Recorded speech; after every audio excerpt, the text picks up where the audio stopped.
प्रश्न काल।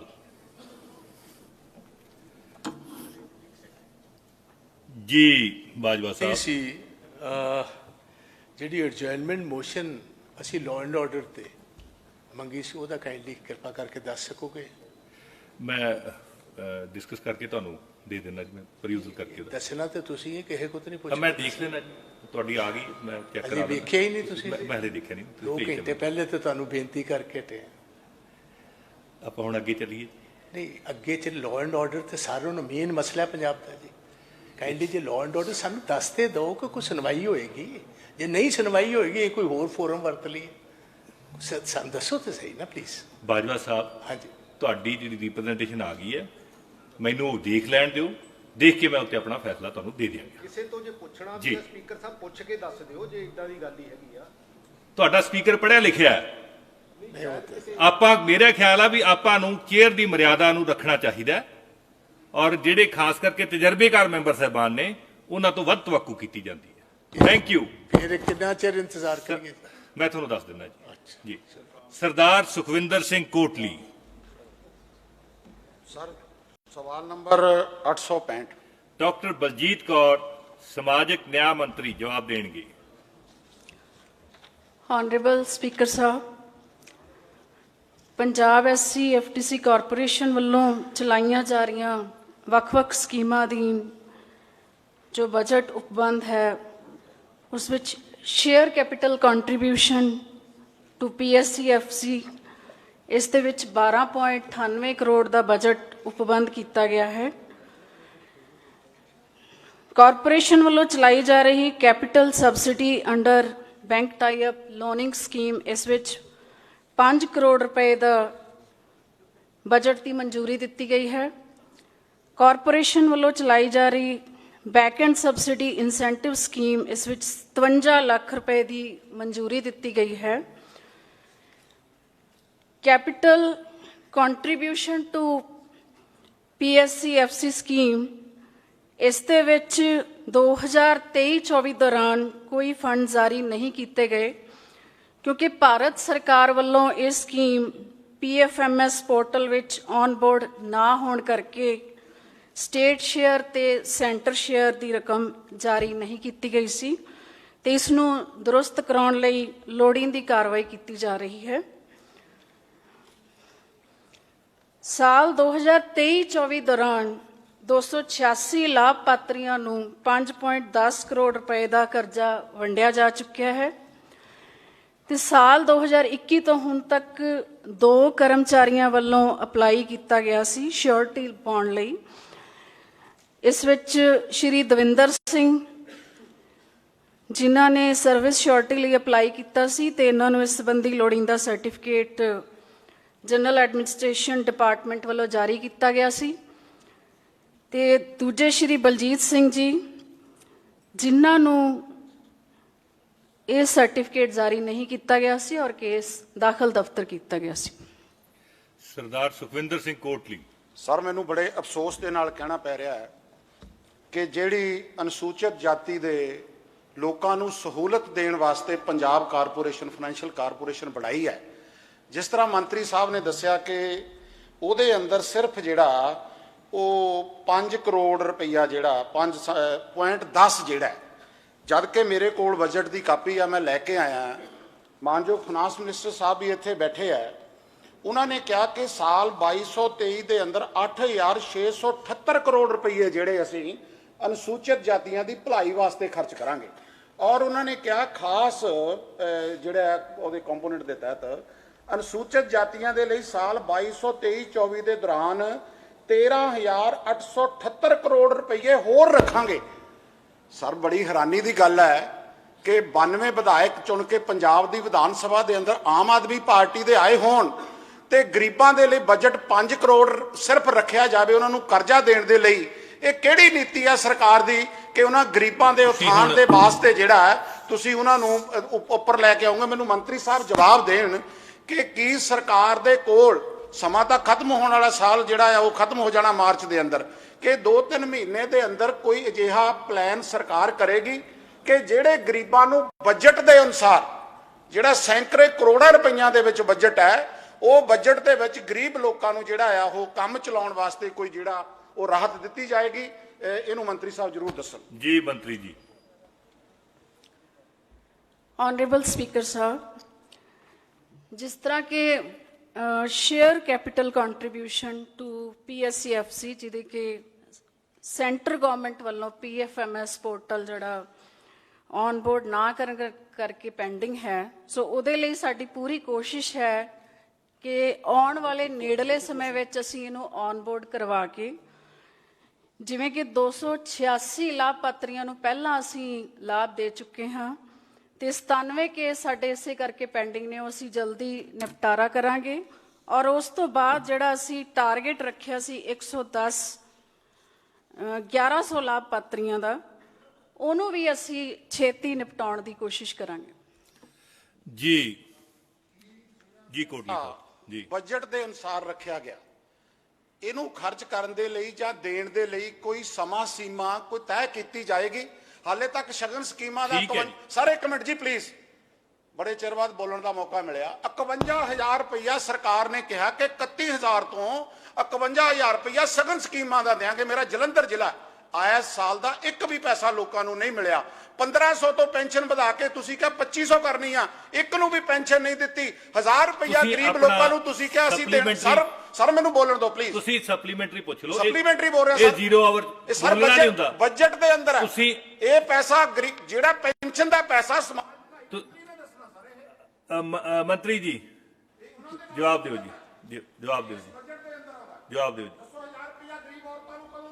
Honourable speaker साहब जी जी मैं ਮੈਂਬਰ ਸਾਹਿਬ ਨੂੰ ਇਹ ਦੱਸਣਾ ਚਾਹੁੰਦੀ ਹਾਂ ਕਿ SC ਕਾਰਪੋਰੇਸ਼ਨ ਦੀ ਲੋਨ ਦਾ ਸਵਾਲ ਕੀਤਾ ਗਿਆ ਸੀਗਾ, ਔਰ ਮੈਂ ਇਹ ਵੀ ਦੱਸਣਾ ਚਾਹੁੰਦੀ ਹਾਂ ਕਿ ਸਰਕਾਰ ਵੱਲੋਂ ਵੱਖ-ਵੱਖ ਜਗ੍ਹਾ ਤੇ ਕੈਂਪ ਵੀ ਲਗਾਏ ਗਏ, ਔਰ ਇਹਦੇ ਵਿੱਚ ਸਾਡੇ ਇਕੱਲੇ SC ਭਰਾ ਨਹੀਂ, ਹੈਂਡੀਕੈਪ ਡਿਪਾਰਟਮੈਂਟ ਵੀ ਆਉਂਦਾ ਜਿਹਨੂੰ ਅਸੀਂ ਲੋਨ ਦਿੰਨੇ ਆ, ਅਸੀਂ ਉਹਦੇ ਲਈ ਵੀ ਲੋਨ ਲਗਾਏ ਗਏ। ਔਰ ਮੈਨੂੰ ਲੱਗਦਾ ਕਿ ਪਿਛਲੀਆਂ ਸਰਕਾਰਾਂ ਦੇ ਵਿੱਚ ਕਦੇ ਵੀ ਇਸ ਤਰ੍ਹਾਂ ਨਹੀਂ ਹੋਇਆ ਕਿ ਲੋਨ ਜਿਹੜਾ ਇਹ ਕੈਂਪ ਲਗਾ ਕੇ ਦਿੱਤੇ ਜਾਣ। ਸੋ ਅਸੀਂ ਇਹ ਨਿਵੇਕਲੀ ਪਹਿਲ ਵੀ ਕੀਤੀ ਸੀ। ਸਮਾਂ ਜ਼ਰੂਰ ਲੱਗ ਰਿਹਾ, ਪਰ ਇਸ ਨੂੰ ਅਸੀਂ ਲਾਈਨ ਤੇ ਲੈ ਕੇ ਆਉਣ ਲਈ ਪੂਰੀ ਆਪਣੇ ਵੱਲੋਂ ਕੋਸ਼ਿਸ਼ ਕਰ ਰਹੇ ਹਾਂ।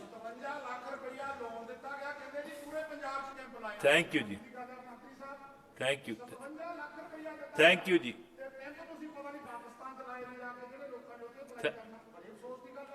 Thank you. ਆਪਾਂ ਹੁਣ ਇਹ ਵੱਖਰਾ ਸਵਾਲ ਤੁਸੀਂ ਦੇ ਦਿਓ, ਜਵਾਬ ਦੇ ਦੇਣਗੇ। ਪਲੀਜ਼ ਬੈਠੋ ਬੈਠੋ ਬੈਠੋ ਬੈਠੋ ਬੈਠੋ। ਹਾਂਜੀ ਤੁਹਾਡੇ 2 ਸਪਲੀਮੈਂਟਰੀਆਂ ਹੋ ਗਈਆਂ ਸਰ।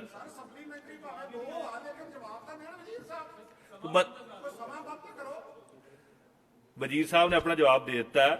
ਜੇ ਹੋਰ ਕੋਈ ਡਿਟੇਲ ਚਾਹੀਦੀ ਹੈ ਤੁਸੀਂ ਲਿਖਤੀ ਤੌਰ ਤੇ ਉਹਨਾਂ ਨੂੰ ਦੇ ਦਿਓ, ਦੇ ਦੇਣਗੇ।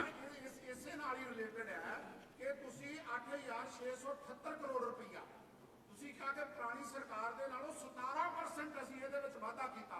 ਮੰਤਰੀ ਸਾਹਿਬ ਇਹਨੂੰ ਸਮਾਂ ਸੀਮਾ ਬਾਉਂਡ ਕਰ ਦੇਣ ਕਿ 31 ਮਾਰਚ ਤੋਂ ਪਹਿਲਾਂ ਜਿੰਨਾ ਪੈਸਾ ਰੱਖਿਆ ਗਿਆ ਸੀ ਰਿਲੀਜ਼ ਕਰਾਂਗੇ। ਠੀਕ ਹੈ, ਠੀਕ ਹੈ, thank you. Sardar Kuljit Singh Randhawa. 806। Doctor Balbir Singh ਸਿਹਤ ਤੇ ਪਰਿਵਾਰ ਭਲਾਈ ਮੰਤਰੀ। ਮਾਨਯੋਗ ਸਪੀਕਰ ਸਾਹਿਬ, ਮੈਂ ਤੁਹਾਡੇ ਥਰੂ ਮਾਨਯੋਗ ਮੈਂਬਰ ਨੂੰ ਦੱਸਣਾ ਚਾਹੁੰਦਾ ਕਿ ਜ਼ੀਰਕਪੁਰ ਦੇ ਵਿੱਚ ਆਲਰੇਡੀ ਕਮਿਊਨਿਟੀ ਹੈਲਥ ਸੈਂਟਰ ਕੰਮ ਕਰ ਰਿਹਾ ਜੀ, ਜਿਹਦੇ ਵਿੱਚ ਸਾਰੇ ਸਪੈਸ਼ਲਿਸਟ ਮੈਡੀਕਲ, ਸਰਜੀਕਲ, ਪੀਡੀਆਟ੍ਰਿਕਸ, ਈਵਨ ਬੇਹੋਸ਼ੀ ਦੇ ਡਾਕਟਰ ਔਰ ਗਾਇਨੀ ਦੇ ਡਾਕਟਰ ਸਾਰੇ ਉੱਥੇ ਹੈਗੇ ਆ ਜੀ, ਔਰ 3 ਐਮਰਜੈਂਸੀ ਵੀ ਹੈਗੇ ਔਰ ਐਮਰਜੈਂਸੀ ਸਰਵਿਸਿਜ਼ ਵੀ ਦੇ ਰਹੇ ਆ। ਬਟ ਅਜੇ ਫਿਲਹਾਲ ਉਹਨੂੰ ਜਿਹੜਾ ਹੈਗਾ ਉੱਥੇ sub division hospital already Derabassi ਦੇ ਵਿੱਚ ਕੰਮ ਕਰ ਰਿਹਾ 50 ਬੈੱਡਡ, ਤੇ ਉਹਨੂੰ ਅਪਗ੍ਰੇਡ ਕਰਕੇ ਸਬ ਡਿਵੀਜ਼ਨ ਹਸਪੀਟਲ ਬਣਾਉਣ ਦੀ ਕੋਈ ਪ੍ਰਪੋਜ਼ਲ ਨਹੀਂ ਹੈ। ਬਟ ਸਰਕਾਰ ਦੇ ਵਿਚਾਰ ਅਧੀਨ ਹੈ ਕਿ ਇਹਦੇ ਜਿਹੜੇ ਬੈੱਡਸ ਆ ਉਹਨਾਂ ਨੂੰ 30 ਤੋਂ ਵਧਾ ਕੇ 50 ਇਹਨੂੰ ਜਿਹੜਾ ਹੈਗਾ ਇਹ ਨਾਨ ਫਸਟ ਰੈਫਰਲ ਯੂਨਿਟ ਜਿਹਨੂੰ ਅਸੀਂ FRU ਕਹਿੰਦੇ ਆ, CSC ਨੂੰ ਅਪਗ੍ਰੇਡ ਕਰਕੇ ਫਸਟ ਰੈਫਰਲ ਯੂਨਿਟ CSC ਬਣਾਤਾ ਜਾਵੇ। ਇਹਦੇ 'ਚ ਬੈੱਡਸ ਇਨਕਰੀਜ਼ ਕਰਨ ਦੀ ਪ੍ਰਪੋਜ਼ਲ ਹੈ। Thank you. ਰੰਧਾਵਾ ਸਾਹਿਬ। ਸਤਿਕਾਰਯੋਗ ਸਪੀਕਰ ਸਾਹਿਬ, ਮੈਂ ਮਾਣਯੋਗ ਮੰਤਰੀ ਜੀ ਨੂੰ ਇਹਨਾਂ ਦੇ ਧਿਆਨ 'ਚ ਵੀ ਲਵਾਉਣਾ ਚਾਹਾਂਗਾ ਕਿ ਜ਼ੀਰਕਪੁਰ ਪੰਜਾਬ ਦਾ ਉਹ ਹਲਕਾ ਸ਼ਹਿਰ ਹੈ ਕਿ ਅੱਜ ਡੇਰਾਬੱਸੀ ਹਲਕੇ ਦਾ ਸਭ ਤੋਂ ਵੱਡਾ ਜਿਹੜਾ ਸ਼ਹਿਰ ਹੈ ਜ਼ੀਰਕਪੁਰ ਹੈ, ਜਿਹਦੀ ਆਬਾਦੀ 4.5 ਤੋਂ 5 ਲੱਖ ਦੇ ਕਰੀਬ ਹੋ ਚੁੱਕੀ ਹੈ। ਔਰ 1.25 ਲੱਖ ਦੇ ਕਰੀਬ ਜ਼ੀਰਕਪੁਰ ਕੱਲੇ ਦੀ ਵੋਟ ਹੈ। ਸਾਡਾ ਉਸ ਹਸਪੀਟਲ ਨਾਲ ਗੁਜ਼ਾਰਾ ਨਹੀਂ ਹੁੰਦਾ। ਉਹਦਾ ਕਾਰਨ ਕੀ ਹੈ ਕਿ ਅੱਜ ਕੌਂਸਟੀਚੁਐਂਸੀਆਂ ਦੀ ਵੋਟ ਵੀ 1.5 ਲੱਖ ਹੁੰਦੀ ਹੈ, ਜਦਕਿ ਜ਼ੀਰਕਪੁਰ ਦੀ 1.25 ਲੱਖ ਵੋਟ ਹੋ ਚੁੱਕੀ ਹੈ। ਮੈਂ ਸਰਕਾਰ ਦੇ ਧਿਆਨ 'ਚ ਲਿਆਉਣਾ ਚਾਹੁੰਦਾ, ਮੰਤਰੀ ਸਾਹਿਬ ਦੇ ਆਪ ਦੇ ਜ਼ਰੀਏ, ਕਿ ਜ਼ੀਰਕਪੁਰ ਜਿਹੜਾ ਮੈਨੂੰ ਲੱਗਦਾ ਆਉਣ ਵਾਲੇ ਸਮੇਂ 'ਚ ਸ਼ਾਇਦ ਉਹ ਅਲੱਗ ਕੌਂਸਟੀਚੁਐਂਸੀ ਬਣ ਜਾਵੇ।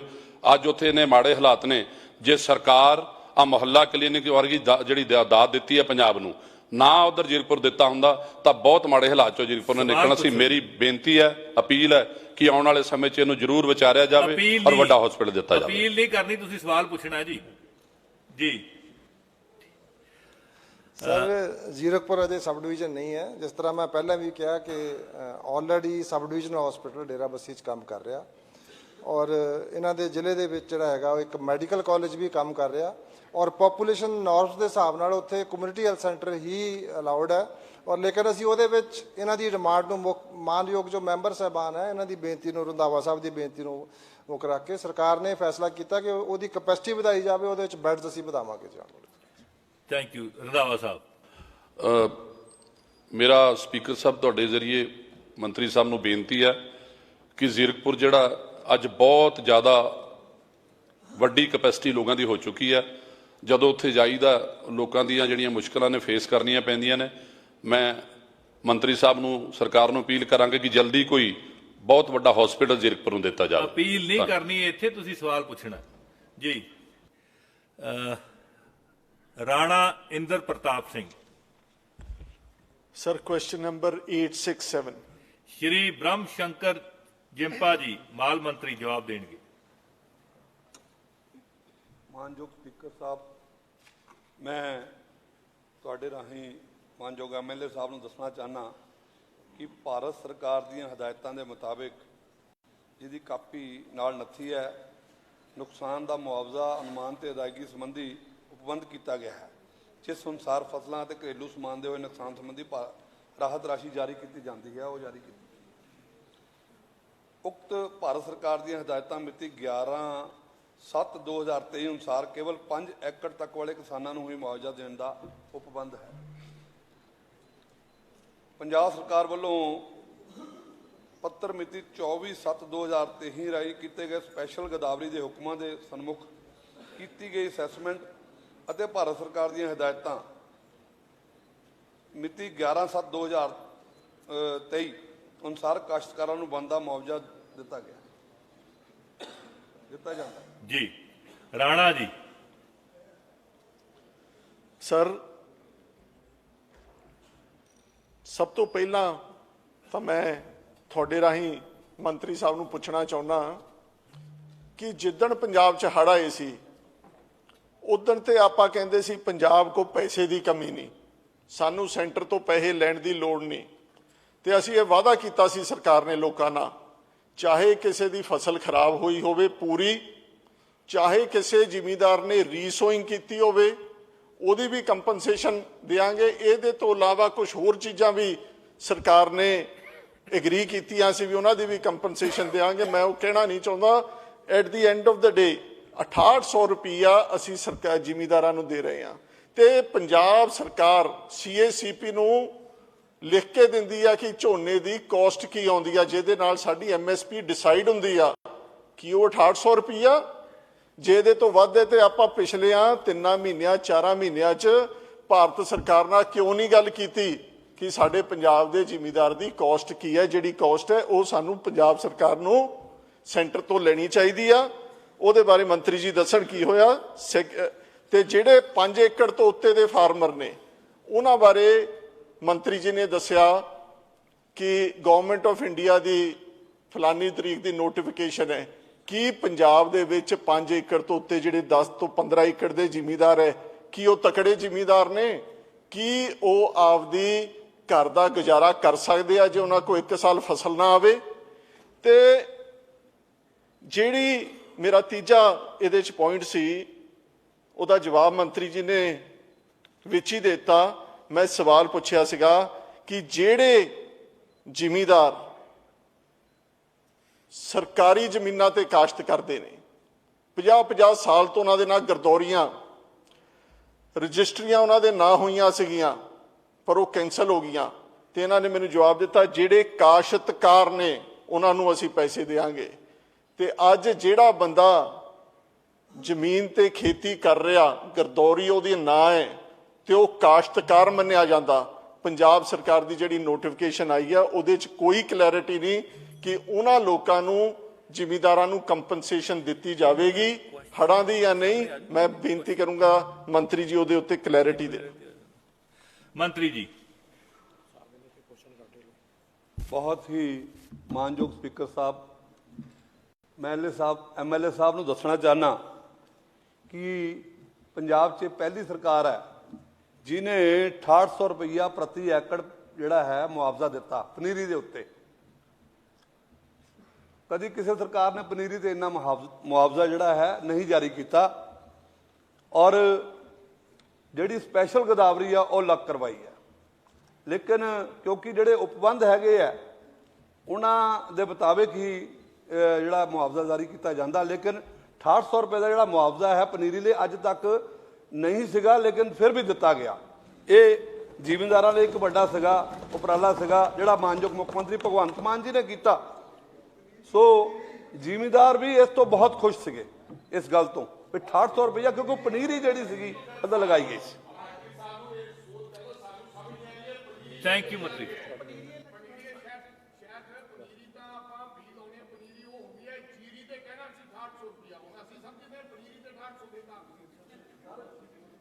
ਚਲ ਮੰਤਰੀ ਜੀ ਤੁਹਾਨੂੰ ਆਣੀਆਂ ਚਾਹੀਦੀਆਂ, ਮੇਰੀ ਗੱਲ ਸਮਝੋ। ਪਨੀਰੀ ਕਹਿੰਦੇ ਫਿਰ ਜਦੋਂ ਬੀਜਦੇ ਆ ਉਹਨੂੰ ਪਨੀਰੀ ਕਹਿੰਦੇ ਆ। ਜੇ ਪਨੀਰੀ ਲਾਵਾਂਗੇ ਤੇ ਤਾਂ ਹੀ ਜੀਰੀ ਹੋਣੀ ਹੈ। ਆਪਣਾ ਰਾਣਾ ਜੀ ਤੁਹਾਡਾ ਕੋਈ ਸਪਲੀਮੈਂਟਰੀ ਹੈ? ਸੈਕੰਡ ਸਪਲੀਮੈਂਟ ਸਰ ਮੈਂ ਮੰਤਰੀ ਜੀ ਦੇ ਧਿਆਨ ਚ ਲਿਆਉਣਾ ਚਾਹੁੰਦਾ ਤੁਹਾਡੇ ਰਾਹੀਂ ਕਿ ਪੁਰਾਣੀਆਂ ਸਰਕਾਰਾਂ ਨੇ, ਮੈਂ ਫਾਇਦਾ ਜਾਂ ਕਿਸੇ ਦਾ ਪੱਖਪਾਤ ਨਹੀਂ ਕਰਦਾ, ਸੋਲੂਸ਼ਨ ਕੱਢ ਰਿਹਾ ਇਹਦਾ। ਪੁਰਾਣੀਆਂ ਸਰਕਾਰਾਂ ਨੇ 5 ਏਕੜ ਤੋਂ ਉੱਤੇ ਦੇ ਜ਼ਿਮੀਂਦਾਰਾਂ ਨੂੰ ਕੰਪਨਸੇਸ਼ਨ ਦਿੱਤੀ। ਪੰਜਾਬ ਸਰਕਾਰ ਦਾ ਇੱਕ ਪੁਰਾਣਾ ਆਰਡਰ ਹੈਗਾ ਜਿਹੜਾ ਕੱਢ ਕੇ ਦੇਖ ਲਿੱਤਾ ਜਾਵੇ, ਜੇ ਚ ਲਿਖਿਆ ਹੋਵੇ ਜਿਹੜਾ ਬੰਦਾ ਕਾਸ਼ਤ ਕਰ ਰਿਹਾ ਉਹਨੂੰ ਕੰਪਨਸੇਸ਼ਨ ਦਿੱਤੀ ਜਾਵੇ। ਜਿਹੜੇ ਬੰਦੇ ਦੇ ਨਾਂ ਜ਼ਮੀਨ ਨਹੀਂ ਹੈਗੀ ਉਹ ਕਾਸ਼ਤ ਕਰਦੇ ਆ, ਗਰਦੌਰੀ ਤੇ ਦਿੱਤੀ ਜਾਵੇ। ਨਹੀਂ ਤੇ ਉਹਨੇ ਜਿਹਦੇ ਤੋਂ ਜ਼ਮੀਨ ਠੇਕੇ ਤੇ ਲਿੱਤੀ ਆ ਉਹਦੇ ਪੇਪਰ ਪ੍ਰੋਪਰ ਬਣਾ ਕੇ ਤੇ ਜ਼ਿਮੀਂਦਾਰਾਂ ਨੂੰ ਕੰਪਨਸੇਸ਼ਨ ਦਿੱਤੀ ਜਾਵੇ। ਤੁਹਾਡੇ ਰਾਹੀਂ ਮੈਂ ਮੰਤਰੀ ਜੀ ਤੋਂ ਇਹ ਆਸ਼ਵਾਸਨ ਚਾਹੁੰਦਾ ਕਿ ਜਿਹੜੇ ਜ਼ਿਮੀਂਦਾਰ ਕਾਸ਼ਤ ਕਰ ਰਹੇ ਆ ਕਿ ਪੰਜਾਬ ਸਰਕਾਰ ਉਹਨਾਂ ਨੂੰ ਪ੍ਰੋਪਰ ਮੁਆਵਜ਼ਾ ਦੇਵੇਗੀ। ਜਿਨ੍ਹਾਂ ਦੀ ਮਲਕੀਅਤ ਹੈ ਨਹੀਂ, ਸਿਰਫ ਕਾਸ਼ਤਕਾਰ ਨੇ, ਕਿ ਉਹਨਾਂ ਲਈ ਕੋਈ ਮੁਆਵਜ਼ਾ ਦੇਣ ਦਾ ਉਪਬੰਧ ਹੈ? ਮੰਤਰੀ ਜੀ। ਬਿਲਕੁਲ ਸਪੀਕਰ ਸਾਹਿਬ, ਤੁਹਾਡੇ ਰਾਹੀਂ ਦੱਸਣਾ ਚਾਹੁੰਦਾ ਕਿ ਮਾਨਯੋਗ ਮੁੱਖ ਮੰਤਰੀ ਜੀ ਨੇ ਪਹਿਲਾਂ ਹੀ ਇਹ ਸਾਰੇ ਨਿਰਦੇਸ਼ ਦਿੱਤੇ ਹੈ। ਡਿਪਟੀ ਕਮਿਸ਼ਨਰ ਰਾਹੀਂ ਜਿਹੜਾ ਕਾਸ਼ਤਕਾਰ ਹੈ ਉਹਨੂੰ ਵੀ ਉਹ ਮੁਆਵਜ਼ਾ ਦਿੱਤਾ ਜਾਂਦਾ ਹੈ। ਜਿਹੜਾ ਅਗਰ ਕਿਸੇ ਦਾ ਨਹੀਂ ਹੈ ਤਾਂ ਮੈਂ ਆਸ਼ਵਾਸਨ ਦਿੰਦਾ ਕਿਤੋਂ ਵੀ ਅਗਰ ਮੇਰੇ ਧਿਆਨ 'ਚ ਲਿਆਂਦੇ ਆ ਤੇ ਉਹਨੂੰ ਜ਼ਰੂਰ ਦਿੱਤਾ ਜਾਵੇਗਾ। ਰਾਣਾ ਜੀ ਤੁਹਾਡੀਆਂ 2 ਹੋ ਗਈਆਂ ਔਰ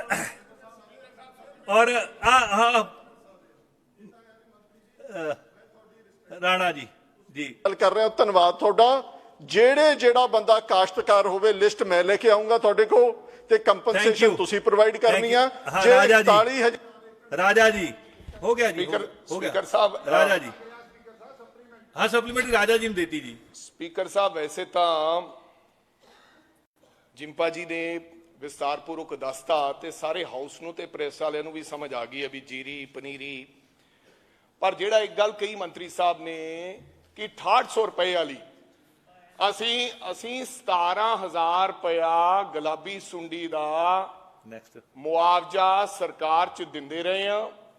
पर एक गल मैं ये पूछना चाहना थोड़े राहीं कि किसी मुर्गी का ते बकरी का कोई मुआवजा हुण तक दिता है कि नहीं दिता, ये पूछना चाहना जी। की कृपा करके जिंपा साहब, क्योंकि मुख्यमंत्री साहब ने कहा सी कि मुर्गी का ते बकरी का भी असी मुआवजा देंगे, की हुण तक किसी की बकरी ते मुआवजा या बकरी का या मुर्गी का दिता है? मंत्री साहब कृपा करके दसो। तुसीं इहदे वास्ते वखरा सवाल दे दिओ श्रीमती सरबजीत कौर माणूके। श्रीमती सरबजीत कौर माणूके। सर प्रश्न नंबर 868। श्री लाल चंद जंगलात मंत्री जवाब देंगे। ਬਿਲਕੁਲ ਦਿੱਤਾ ਹੈ। ਜਿੱਥੇ ਸਪੈਸ਼ਲ ਗੋਦਾਵਰੀ ਚ ਆਇਆ ਉੱਥੇ ਬਕਾਇਦਾ ਦਿੱਤਾ। ਮਾਨਯੋਗ ਸਪੀਕਰ ਸਾਹਿਬ, ਵਣ ਵਿਭਾਗ ਵਿੱਚ ਕੰਮ ਕਰਦੇ ਦਿਹਾੜੀਦਾਰ ਕਾਮਿਆਂ ਨੂੰ ਪੰਜਾਬ ਸਰਕਾਰ ਪਰਸੋਨਲ ਵਿਭਾਗ ਵੱਲੋਂ ਜਾਰੀ ਕੀਤੀ ਗਈ ਪਾਲਿਸੀ ਮਿਤੀ 16/5/2023 ਅਨੁਸਾਰ 10 ਸਾਲ ਦੀ ਸੇਵਾ ਪੂਰੀ ਕਰਨ ਵਾਲੇ ਦਿਹਾੜੀਦਾਰ ਕਾਮਿਆਂ ਨੂੰ ਰੈਗੂਲਰ ਕਰਨ ਲਈ ਕਾਰਵਾਈ ਕੀਤੀ ਜਾ ਰਹੀ ਹੈ। ਐੜਾ ਪੰਜਾਬ ਸਰਕਾਰ ਪਰਸੋਨਲ ਵਿਭਾਗ ਵੱਲੋਂ ਜਾਰੀ ਕੀਤੀ ਗਈ ਪਾਲਿਸੀ ਮਿਤੀ 16/5/2023 ਵਿੱਚ ਉਮਰ ਅਤੇ ਵਿਦਿਅਕ ਯੋਗਤਾ ਸੰਬੰਧੀ ਦਰਸਾਈਆਂ ਸ਼ਰਤਾਂ ਅਨੁਸਾਰ ਹੀ ਦਿਹਾੜੀਦਾਰ ਕਾਮਿਆਂ ਨੂੰ ਰੈਗੂਲਰ ਕਰਨ ਲਈ ਕਾਰਵਾਈ ਕੀਤੀ ਜਾ ਰਹੀ ਹੈ। ਇਸ ਬਾਰੇ ਦੱਸਿਆ ਜਾਂਦਾ ਹੈ ਕਿ ਵਣ ਵਿਭਾਗ ਪਰਸੋਨਲ ਵਿਭਾਗ ਵੱਲੋਂ ਨਿਰਧਾਰਿਤ ਕੀਤੀ ਪਾਲਿਸੀ ਨੂੰ ਲਾਗੂ ਕਰੇਗਾ। ਮਾਣੂਕੇ ਜੀ। ਸਪੀਕਰ ਸਾਹਿਬ ਤੁਹਾਡਾ ਧੰਨਵਾਦ। ਸਪੀਕਰ ਸਾਹਿਬ ਮੈਂ ਇੱਕੋ ਗੱਲ ਮੰਤਰੀ ਸਾਹਿਬ ਤੋਂ ਤੁਹਾਡੇ ਮਾਰਫਤ ਪੁੱਛਣਾ ਚਾਹੁੰਦੀ ਹਾਂ ਕਿ ਪੁਰਾਣੀਆਂ ਸਰਕਾਰਾਂ ਵੇਲੇ ਪੁਰਾਣੇ ਸਮੇਂ ਦੇ ਵਿੱਚ ਅੱਜ ਤੋਂ 25 ਤੋਂ 30 ਸਾਲ ਪਹਿਲਾਂ ਘੱਟ ਪੜ੍ਹੇ ਲਿਖੇ ਲੋਕ ਜਾਂ ਜਮਾ ਹੀ ਨਹੀਂ ਪੜ੍ਹੇ ਲਿਖੇ ਲੋਕ ਇਹਨਾਂ ਬੇਲਦਾਰ ਤੇ ਛੋਟੀਆਂ-ਛੋਟੀਆਂ ਪੋਸਟਾਂ ਤੇ ਭਰਤੀ ਹੋ ਗਏ। ਹੁਣ ਉਹ ਰਿਟਾਇਰਮੈਂਟ ਦੀ ਕਗਾਰ ਤੇ ਹੈ। ਮੈਂ ਮੰਤਰੀ ਸਾਹਿਬ ਨੂੰ ਇੰਨਾ ਹੀ ਕਹਿਣਾ ਚਾਹੂੰਗੀ ਵੀ ਆਪਾਂ ਨਵੀਂ ਪਾਲਿਸੀ ਬਣਾ ਲਈ ਨਵੇਂ ਲੋਕਾਂ ਲਈ। ਚਲੋ ਸਾਰਿਆਂ ਨੂੰ ਪੱਕੇ ਹੋਣਾ ਚਾਹੀਦਾ, ਆਪਣੀ ਜ਼ਰੂਰਤ ਵੀ ਹੈ ਇਸ ਸਮੇਂ ਲੋਕਾਂ ਦੀ। ਕੀ ਮੰਤਰੀ ਸਾਹਿਬ ਕੋਈ ਐਸੀ ਤਜਵੀਜ਼ ਲੈ ਕੇ ਆਉਣਗੇ ਜਿਹੜੇ ਉਹਨਾਂ ਨੂੰ ਵੀ ਬੈਨੀਫਿਟ ਮਿਲ ਸਕੇ? ਮੰਤਰੀ ਜੀ। ਸਪੀਕਰ ਸਾਹਿਬ, ਇਹ ਪਾਲਿਸੀ ਨਾ ਕੇਵਲ ਵਣ ਵਿਭਾਗ ਪੰਜਾਬ ਦੇ ਸਾਰੇ ਹੀ ਵਿਭਾਗਾਂ ਤੇ ਲਾਗੂ ਹੁੰਦੀ ਆ। ਸੋ ਅਸੀਂ ਸਤਿਕਾਰਯੋਗ ਮੈਂਬਰ ਸਾਹਿਬ ਦੀਆਂ ਭਾਵਨਾਵਾਂ ਨੂੰ ਸਾਬ ਕਮੇਟੀ ਨੂੰ ਜਾਣੂ ਕਰਾ ਦਿਆਂਗੇ। थैंक यू जी। सरदार कुलवंत सिंह। प्रश्न नंबर 869। सरदार लालजीत सिंह भुल्लर ट्रांसपोर्ट मंत्री जवाब देंगे। मानयोग स्पीकर साहब, ਭਾਰਤ ਸਰਕਾਰ ਦੁਆਰਾ ਜਾਰੀ ਐਗਰੀਗੇਟਰ ਗਾਈਡਲਾਈਨਜ਼ 2020 ਅਨੁਸਾਰ ਪੰਜਾਬ ਵਹੀਕਲ ਐਗਰੀਗੇਟਰ ਡਰਾਫਟ ਰੂਲਜ਼ 2023 ਸਰਕਾਰ ਦੇ ਵਿਚਾਰ ਅਧੀਨ ਹੈ। ਇਸ ਰੂਲ ਦੇ ਤਹਿਤ ਕੈਬ ਟੈਕਸੀਆਂ ਜਿਵੇਂ ਉਬਰ, ਓਲਾ, ਬਲਬਲਾ, ਇਨਡਰਾਈਵ, ਰੈਪਿਡੋ ਨੂੰ ਲਾਇਸੈਂਸ ਜਾਰੀ ਕੀਤਾ ਜਾਣਾ ਹੈ। ਜੀ ਸਰਦਾਰ ਕੁਲਵੰਤ ਸਿੰਘ ਜੀ। ਸਪੀਕਰ ਸਾਹਿਬ, ਮੈਂ ਤੁਹਾਡੇ ਮਾਧਿਅਮ ਰਾਹੀਂ ਮੰਤਰੀ ਜੀ ਨੂੰ ਪੁੱਛਣਾ ਚਾਹੁੰਦਾ ਵੀ ਜਿਹੜੇ ਇਹ ਰੂਲ ਨੇ ਐਗਰੀਗੇਟਰ ਗਾਈਡਲਾਈਨਸ ਦੇ ਜਿਹੜੇ ਰੂਲ ਬਣਨੇ ਸੀ 2023, ਇਹ ਕਦੋਂ ਤੱਕ ਬਣ ਜਾਣਗੇ? ਕਿਉਂਕਿ ਹਜ਼ਾਰਾਂ ਹੀ ਟੈਕਸੀਆਂ ਨੇ ਜਿਹੜੀਆਂ ਬਿਨਾਂ ਲਾਇਸੈਂਸ ਤੇ ਸ਼ਹਿਰਾਂ ਦੇ ਵਿੱਚ ਘੁੰਮ ਰਹੀਆਂ ਨੇ, ਔਰ ਉਹ ਜਿਹੜੀਆਂ ਟੈਕਸੀਆਂ ਅਨਆਥੋਰਾਈਜ਼ ਘੁੰਮ ਰਹੀਆਂ ਨੇ, ਜਿਹੜੀਆਂ ਟੈਕਸੀਆਂ ਨੇ ਲਾਇਸੈਂਸ ਲਏ ਹੋਏ ਨੇ, ਉਹਨਾਂ ਨੂੰ ਉਹ ਬਹੁਤ ਜ਼ਿਆਦਾ ਨੁਕਸਾਨ ਵੀ ਪਹੁੰਚਾ ਰਹੀਆਂ ਨੇ, ਔਰ ਪੰਜਾਬ ਸਰਕਾਰ ਦਾ ਇੱਕ ਬੜਾ ਵੱਡਾ ਵਿੱਤੀ ਨੁਕਸਾਨ ਵੀ ਹੋ ਰਿਹਾ। ਕੀ ਮੰਤਰੀ ਜੀ ਮੈਨੂੰ ਇਹ ਦੱਸਣਗੇ ਵੀ ਇਹ ਰੂਲ ਕਦੋਂ ਤੱਕ ਬਣ ਕੇ ਤਿਆਰ ਹੋ ਜਾਣਗੇ, ਕਦੋਂ ਤੱਕ ਲਾਗੂ ਕਰ ਦਿਓਗੇ? ਸਰਦਾਰ ਲਾਲਜੀਤ ਸਿੰਘ ਭੁੱਲਰ। ਇਹ ਲਾਇਸੈਂਸ ਜਿਹੜੇ ਆ ਜਲਦੀ ਅਸੀਂ ਪੰਜਾਬ ਸਰਕਾਰ ਵੱਲੋਂ ਆਪਣੇ ਟਰਾਂਸਪੋਰਟ ਵਿਭਾਗ ਵੱਲੋਂ ਜਾਰੀ ਕਰ ਦਿੰਦੇ ਆ। ਬਾਕੀ ਜਿਹੜੀਆਂ ਉਬਰ, ਓਲਾ ਕੰਪਨੀ ਦੀਆਂ ਗੱਡੀਆਂ ਤਕਰੀਬਨ ਚੰਡੀਗੜ੍ਹ ਰਜਿਸਟਰਡ ਨੇ, ਤੇ ਜਿਹੜੀਆਂ ਸਾਡੀਆਂ ਪੰਜਾਬ ਦੀਆਂ ਟੈਕਸੀਆਂ ਚੱਲਦੀਆਂ ਪੀਲੀ ਪਲੇਟ ਤੇ, ਉਹਦੇ ਤੋਂ ਸਾਨੂੰ ਜਿਹੜੀ ਇਨਕਮ ਆ ਉਹ ਪੰਜਾਬ ਸਰਕਾਰ ਨੂੰ ਜਿਹੜੀ ਕਮਰਸ਼ੀਅਲ ਗੱਡੀ ਦੀ ਆ ਉਹ ਆਲਰੇਡੀ ਆ ਰਹੀ ਆ। ਜਿਹੜੀ ਕੋਈ ਗੱਡੀ ਇਹਨਾਂ ਕੰਪਨੀਆਂ ਦੇ ਵਿੱਚ ਵਾਈਟ ਪਲੇਟ 'ਚ ਚੱਲਦੀ ਆ ਤੇ ਉਹ ਜੇ ਪਤਾ ਲੱਗਦਾ ਉਦੋਂ ਫੜ ਕੇ ਚਲਾਨ ਕੀਤਾ ਜਾਂਦਾ। ਸਰਦਾਰ ਕੁਲਵੰਤ ਸਿੰਘ। ਮੈਂ ਮੰਤਰੀ ਜੀ ਦੇ ਧਿਆਨ 'ਚ ਲਿਆਉਣਾ ਚਾਹੁੰਦਾ ਜੀ ਬਈ ਜਿਹੜੇ ਇਹ ਕਹਿ ਰਹੇ ਨੇ ਵੀ ਚਲਾਨ ਕਰ ਕੀਤਾ ਜਾਂਦਾ, ਮੈਨੂੰ ਨਹੀਂ ਲੱਗਦਾ ਵੀ ਕੋਈ ਇੱਦਾਂ ਦੀ ਗੱਲ ਹੁੰਦੀ ਹੈ, ਕਿਉਂਕਿ ਮੈਂ ਬਹੁਤ ਵਾਰੀ ਧਿਆਨ 'ਚ ਲਿਆਂਦਾ। ਮੋਹਾਲੀ ਮੇਰੇ ਏਰੀਆ ਦੇ ਵਿੱਚ ਇੰਟਰਨੈਸ਼ਨਲ ਏਅਰਪੋਰਟ ਪੈਂਦਾ, ਔਰ ਉੱਥੇ ਹਜ਼ਾਰਾਂ ਦੀ ਤਾਦਾਦ ਦੇ ਵਿੱਚ ਨੇ ਜਿਹੜੀਆਂ ਟੈਕਸੀਆਂ ਆਉਂਦੀਆਂ ਨੇ, ਜਿਹੜੀਆਂ ਅਥੋਰਾਈਜ਼ ਵੀ ਹੁੰਦੀਆਂ ਤੇ ਅਨਅਥੋਰਾਈਜ਼ ਵੀ ਹੁੰਦੀਆਂ ਨੇ। ਮੈਂ ਬੜੀ ਵਾਰੀ ਟਰਾਂਸਪੋਰਟ ਕਮਿਸ਼ਨਰ ਨੂੰ ਵੀ ਲੈਟਰ ਲਿਖਿਆ, SSP ਨੂੰ ਵੀ ਲੈਟਰ ਲਿਖਿਆ, ਔਰ ਮੈਂ ਟਰਾਂਸਪੋਰਟ ਡਿਪਾਰਟਮੈਂਟ ਨੂੰ ਵੀ ਲੈਟਰ ਲਿਖਿਆ ਇਹਨਾਂ ਗੱਲਾਂ ਦਾ ਵੀ ਉੱਥੇ ਜਿਹੜੀਆਂ ਟੈਕਸੀਆਂ ਖੜ੍ਹਦੀਆਂ ਨੇ, ਜਿਹੜੀਆਂ ਅਨਅਥੋਰਾਈਜ਼ ਟੈਕਸੀਆਂ ਨੇ ਤੇ ਅਥੋਰਾਈਜ਼ ਟੈਕਸੀਆਂ ਦਾ ਹਮੇਸ਼ਾ ਹੀ ਝਗੜਾ ਹੁੰਦਾ ਰਹਿੰਦਾ, ਔਰ ਉੱਥੇ ਹਰ ਵੇਲੇ ਲੜਾਈ ਹੁੰਦੀ ਰਹਿੰਦੀ ਆ। ਔਰ ਕਿਸੇ ਨੇ ਹੋਣਾ ਉੱਥੇ ਇੱਕ ਬੜਾ ਵੱਡੀ ਲੜਾਈ ਹੋਣੀ ਹੈ ਜਿਹਦੇ ਨਾਲ ਕੋਈ ਜਾਨੀ ਤੇ ਮਾਲੀ ਨੁਕਸਾਨ ਵੱਡਾ ਹੋ ਸਕਦਾ, ਉੱਥੇ ਕੋਈ ਕਿਸੇ ਕਿਸਮ ਦਾ ਐਕਸ਼ਨ ਨਹੀਂ ਹੁੰਦਾ। ਮੈਂ ਸਾਰਿਆਂ ਨੂੰ ਲਿਖ ਕੇ ਵੀ ਦੇਖ ਲਿਆ। ਕੀ ਮੰਤਰੀ ਜੀ ਦੱਸਣਗੇ ਵੀ ਉੱਥੇ ਜਿਹੜੀਆਂ ਹਜ਼ਾਰਾਂ ਦੀ ਗਿਣਤੀ ਵਿੱਚ ਟੈਕਸੀਆਂ ਹੁਣ ਵੀ ਦੇਖੀਆਂ ਜਾ ਸਕਦੀਆਂ ਨੇ ਵੀ ਖੜੀਆਂ ਨੇ, ਔਰ ਉਹਨਾਂ ਵਿੱਚ ਆਥੋਰਾਈਜ਼ ਨੇ, ਔਰ ਕਈਆਂ ਦੀ ਤਾਂ ਪੀਲੀ ਪਲੇਟ ਵੈਸੇ ਹੀ ਲੱਗੀ ਹੁੰਦੀ ਆ, ਉਹਨਾਂ ਨੇ ਆਪਣੇ ਆਪੇ ਲਾਈ ਹੁੰਦੀ ਆ ਤੇ ਹੁੰਦੀਆਂ ਨਹੀਂ ਹੈਗੀਆਂ ਪੀਲੀ ਪਲੇਟ ਵਾਲੀਆਂ। ਤੇ ਮੈਂ ਮੰਤਰੀ ਨੂੰ ਪੁੱਛਣਾ ਚਾਹੁੰਦਾ ਵੀ ਕੋਈ ਹੈ ਇੱਦਾਂ ਦੀ ਗੱਲ ਜਿਹਦੇ ਵਿੱਚ ਸਾਨੂੰ ਇਹ ਯਕੀਨ ਹੋਵੇ ਵੀ ਉਹਨਾਂ ਟੈਕਸੀਆਂ ਦੇ ਉੱਤੇ ਇਹ ਜਿਹੜੀ ਕਾਰਵਾਈ ਹੋਊਗੀ ਜਿਹੜੇ ਅਨਆਥੋਰਾਈਜ਼ ਚਲਾ ਰਹੇ ਨੇ? ਮੰਤਰੀ ਜੀ। ਜਿਹੜੀ ਯੈਲੋ ਪਲੇਟ ਟੈਕਸੀ 에ਅਰਪੋਰਟ ਤੇ ਜਾਂਦੀ ਆ ਉਹ ਤੇ ਸਾਡੀ ਆਥੋਰਾਈਜ਼ਡ ਆ। ਜੇ ਕੋਈ ਵਾਈਟ ਪਲੇਟ ਜਾਂਦੀ ਆ ਐਮਐਲਏ ਸਾਹਿਬ ਦੇ ਧਿਆਨ 'ਚ ਆ, ਉਹ ਸਾਨੂੰ ਇਹਨਾਂ ਦੀ ਇਨਫੋਰਮੇਸ਼ਨ ਦੇਣ, ਉਹਨਾਂ ਦਾ ਬਕਾਇਦਾ ਚਲਾਨ ਕੀਤਾ ਜਾਵੇਗਾ, ਸਖਤ ਕਾਰਵਾਈ ਕਰਾਂਗੇ ਉਹਨਾਂ ਗੱਡੀਆਂ ਤੇ। ਮੰਤਰੀ ਜੀ ਅੱਜ ਕਾਰਵਾਈ ਜੀ ਅੱਜ ਐਮਐਲਏ ਸਾਹਿਬ ਤੁਹਾਡੇ ਕੋਲੋਂ ਆਸ਼ਵਾਸਨ ਚਾਹੁੰਦੇ ਆ ਵੀ ਇਨਸਪੈਕਸ਼ਨ ਕਰ ਲਓ। ਬਿਲਕੁਲ ਜੀ, ਜੇ ਕੋਈ ਗਲਤ ਅਨਆਥੋਰਾਈਜ਼ਡ ਟੈਕਸੀ ਚੱਲਦੀ ਆ ਵਾਈਟ ਪਲੇਟ ਉੱਤੇ ਕਾਰਵਾਈ ਕਰਾਂਗੇ ਸਖਤ ਤੋਂ ਸਖਤ। Thank you thank you thank you. Shri Balkar Sidhu. ਸਵਾਲ ਨੰਬਰ 870 ਜੀ। ਸਰਦਾਰ ਹਰਭਜਨ ਸਿੰਘ ਲੋਕ ਨਿਰਮਾਣ ਮੰਤਰੀ। ਮਾਨਯੋਗ ਸਪੀਕਰ ਸਾਹਿਬ, ਇਹ ਸੈਕਸ਼ਨ ਆਰਟੀ 70.500 ਤੋਂ 82.200 ਤੱਕ NH 254 ਦਾ ਹਿੱਸਾ ਹੈ। ਇਹ ਠੀਕ ਹੈ ਕਿ ਸੀਵਰੇਜ ਲੀਕ ਹੋਣ ਕਾਰਨ ਸੜਕ ਦਾ ਕੁਝ ਹਿੱਸਾ 6 ਜਗ੍ਹਾ ਤੋਂ ਖਸਤਾ ਹੋ ਚੁੱਕਾ ਹੈ। ਸੜਕ ਦੇ ਇਸ ਹਿੱਸੇ ਲਈ ਬਾਈਪਾਸ ਬਣਾਏ ਜਾਣ ਦੀ ਤਜਵੀਜ਼ ਹੈ, ਜਿਸ ਦੀ ਜ਼ਮੀਨ ਪ੍ਰਾਪਤੀ ਦਾ ਕੰਮ ਪ੍ਰਗਤੀ ਅਧੀਨ ਹੈ। ਸੜਕ ਦੇ ਇੱਕ ਹਿੱਸੇ ਦੀ ਰਿਪੇਅਰ ਕਰਨ ਦੀ ਤਜਵੀਜ਼ ਸਰਕਾਰ ਦੇ ਵਿਚਾਰ ਅਧੀਨ ਹੈ। ਰੀਜਨਲ ਦਫ਼ਤਰ ਸੜਕ ਆਵਾਜਾਈ ਤੇ ਰਾਜਮਾਰਗ ਵਿਭਾਗ ਚੰਡੀਗੜ੍ਹ ਦੀਆਂ ਹਦਾਇਤਾਂ ਅਨੁਸਾਰ ਸ਼ਾਰਟ ਟਰਮ ਮੇਨਟੇਨੈਂਸ ਕੰਟਰੈਕਟ ਅਧੀਨ ਇਸ ਹਿੱਸੇ ਦੀ ਰਿਪੇਅਰ ਦਾ ਤਖਮੀਨਾ ਮੰਡਲ ਦਫ਼ਤਰ ਵੱਲੋਂ ਤਿਆਰ ਕੀਤਾ ਜਾ ਰਿਹਾ ਹੈ। ਸੀਵਰੇਜ ਦੀ ਲੀਕੇਜ ਦਾ ਹੱਲ ਕਰਨ ਲਈ ਜ਼ਿਲ੍ਹਾ ਪ੍ਰਸ਼ਾਸਨ ਅਤੇ ਸੰਬੰਧਿਤ ਵਿਭਾਗ ਨਾਲ ਤਾਲਮੇਲ ਕੀਤਾ ਜਾ ਰਿਹਾ ਹੈ। ਤਖਮੀਨਾ ਮਨਜ਼ੂਰ ਹੋਣ ਉਪਰੰਤ ਅਤੇ ਸੀਵਰੇਜ ਦੀ ਲੀਕੇਜ ਦਾ ਹੱਲ ਹੋਣ ਉਪਰੰਤ ਇਸ ਦੀ ਰਿਪੇਅਰ ਦਾ ਕੰਮ ਕਰਵਾ ਦਿੱਤਾ ਜਾਵੇਗਾ। ਜੀ ਸਿੱਧੂ ਸਾਹਿਬ। ਮਾਨਯੋਗ ਸਪੀਕਰ ਸਾਹਿਬ, ਕੀ ਮੰਤਰੀ ਸਾਹਿਬ ਇਹ ਦੱਸਣਗੇ ਕਿ ਕਿਰਪਾ ਕਰਕੇ ਇਹ ਦੱਸਣ ਕਿ ਨੈਸ਼ਨਲ ਹਾਈਵੇ 254 ਰਾਮਪੁਰਾ ਤੋਂ ਫੂਲ ਥਾਂ ਥਾਂ ਤੋਂ ਟੁੱਟਿਆ ਹੋਇਆ, ਜਿਸ ਦੀ ਹਾਲਤ ਬਹੁਤ ਜ਼ਿਆਦਾ ਖਰਾਬ ਹੈ। ਰੋਜ਼ਾਨਾ ਦੁਰਘਟਨਾ ਹੁੰਦੀਆਂ ਨੇ। ਜੇਕਰ ਅਜਿਹਾ ਹੋਵੇ ਤਾਂ ਇਸ ਦੀ ਰਿਪੇਅਰ ਕਰਨ ਦੀ ਕੋਈ ਤਜਵੀਜ਼ ਹੈ ਜਾਂ ਵਿਚਾਰ ਅਧੀਨ ਹੈ, ਜ਼ਰੂਰ ਦੱਸਿਆ ਜਾਵੇ। ਉਹ ਤਾਂ ਦੱਸ ਚੁੱਕੇ ਆ ਜੀ। ਹੋਰ ਕੋਈ ਪੁੱਛਣਾ ਤਾਂ? ਬਾਕੀ ਸਰ ਇਹ ਹੈ ਜੀ, ਪਹਿਲਾਂ ਵੀ ਮੈਂ ਇਹ ਸਵਾਲ ਲਾਇਆ ਸੀ ਤੇ ਇਦਾਂ ਹੀ ਚੱਲ ਰਿਹਾ ਕੰਮ। ਉੱਥੇ ਹਰ ਰੋਜ਼ ਮੇਰਾ ਖਿਆਲ ਚੌਥੇ ਪੰਜਵੇਂ ਦਿਨ ਐਕਸੀਡੈਂਟ ਹੁੰਦਾ, ਡੈਥ ਹੋ ਚੁੱਕੀ ਹੈ 4-5। ਇਹ ਨੈਸ਼ਨਲ ਹਾਈਵੇਜ਼ ਕਰਕੇ ਨਾ ਕਰਨਾ ਚਾਹੀਦਾ, ਬੜਾ ਪ੍ਰੋਬਲਮ ਆ ਰਹੀ ਹੈ। ਸਰਦਾਰ ਹਰਭਜਨ ਸਿੰਘ ਜੀ, ਮੈਂ ਤੁਹਾਡੇ ਪਿੰਡ ਗਿਆ ਸੀ, ਉਹ ਬੜੀ ਸੋਹਣੀ ਸੜਕ ਬਣੀ ਵੀ, ਉਹ ਜੀ ਬਣਾ ਦਿਓ। ਬਹੁਤ ਧੰਨਵਾਦ ਸਪੀਕਰ ਸਾਹਿਬ। ਸਾਰੀਆਂ ਉਮੀਦੀਆਂ ਬਣਾਵਾਂਗੇ ਜੀ ਜਿਵੇਂ ਜੰਡਿਆਲੇ ਦੀਆਂ ਨੇ। ਜਲਦੀ ਬਣਾ ਦਿਓ ਸਰ। ਜਿਹੜੀ ਇਹਨਾਂ ਮਾਨਯੋਗ ਮੈਂਬਰ ਸਾਹਿਬ ਨੇ ਗੱਲ ਕੀਤੀ ਆ, ਇਹ ਸਰ ਸਿਰਫ ਸੀਵਰੇਜ ਦੀ ਲੀਕੇਜ ਹੋਣ ਕਾਰਨ 6 ਜਗ੍ਹਾ ਤੋਂ ਸੜਕ ਟੁੱਟੀ ਆ ਜੀ। ਸਾਡੇ ਪੂਰੀ ਧਿਆਨ ਦੇ ਵਿੱਚ ਆ। ਅਸੀਂ ਸੀਵਰੇਜ ਵਿਭਾਗ ਨਾਲ ਵੀ ਪੂਰੀ ਤਰ੍ਹਾਂ ਤਾਲਮੇਲ ਰੱਖਿਆ ਹੋਇਆ ਹੈ ਔਰ ਬਹੁਤ ਜਲਦ ਸੀਵਰੇਜ ਦਾ ਕੰਮ ਮੁਕੰਮਲ ਹੋਣ ਉਪਰੰਤ ਨਾਲ ਦੇ ਨਾਲ ਹੀ ਅਸੀਂ ਇਹ ਸੜਕ ਨੂੰ ਰਿਪੇਅਰ ਦਾ ਕੰਮ ਜਿਹੜਾ ਆ ਉਹ ਸ਼ੁਰੂ ਕਰ ਦਿਆਂਗੇ ਜੀ। Thank you thank you. Shrimati Inderjit Kaur Mann. ਸਵਾਲ ਨੰਬਰ 871। ਇਹ ਐਕਸਟੈਂਸ਼ਨ ਦਿੱਤੀ ਗਈ ਹੈ ਜੀ। ਨੈਕਸਟ ਬੈਠੋ। ਸ਼੍ਰੀ ਅਮੋਲਕ ਸਿੰਘ। ਕੁਐਸਚਨ ਨੰਬਰ 872 ਜੀ। ਸਰਦਾਰ ਬਲਕਾਰ ਸਿੰਘ ਸਥਾਨਕ ਸਰਕਾਰ ਮੰਤਰੀ ਜਵਾਬ ਦੇਣਗੇ। ਮਾਨਯੋਗ ਸਪੀਕਰ ਸਾਹਿਬ, ਆਪ ਜੀ ਦੇ ਰਾਹੀਂ ਮੈਂਬਰ ਸਾਹਿਬ ਜੀ ਨੂੰ ਮੈਂ ਦੱਸਣਾ ਚਾਹੁੰਦਾ ਹਾਂ ਕਿ ਨਗਰ ਕੌਂਸਲ ਜੈਤੋ ਅਧੀਨ ਆਉਂਦੇ ਸੀਵਰੇਜ ਸਿਸਟਮ ਦੀ ਮੇਨਟੇਨੈਂਸ ਪੰਜਾਬ ਵਾਟਰ ਸਪਲਾਈ ਅਤੇ ਸੀਵਰੇਜ ਬੋਰਡ ਅਧੀਨ ਹੈ। ਇਸ ਲਈ ਹਰ ਮਹੀਨੇ ਸਥਾਨਕ ਸਰਕਾਰ ਵੱਲੋਂ 2/11 GST ਦੀ ਰਕਮ ਦਾ ਸੀਵਰੇਜ ਬੋਰਡ ਨੂੰ ਭੇਜੀ ਜਾਂਦੀ ਹੈ।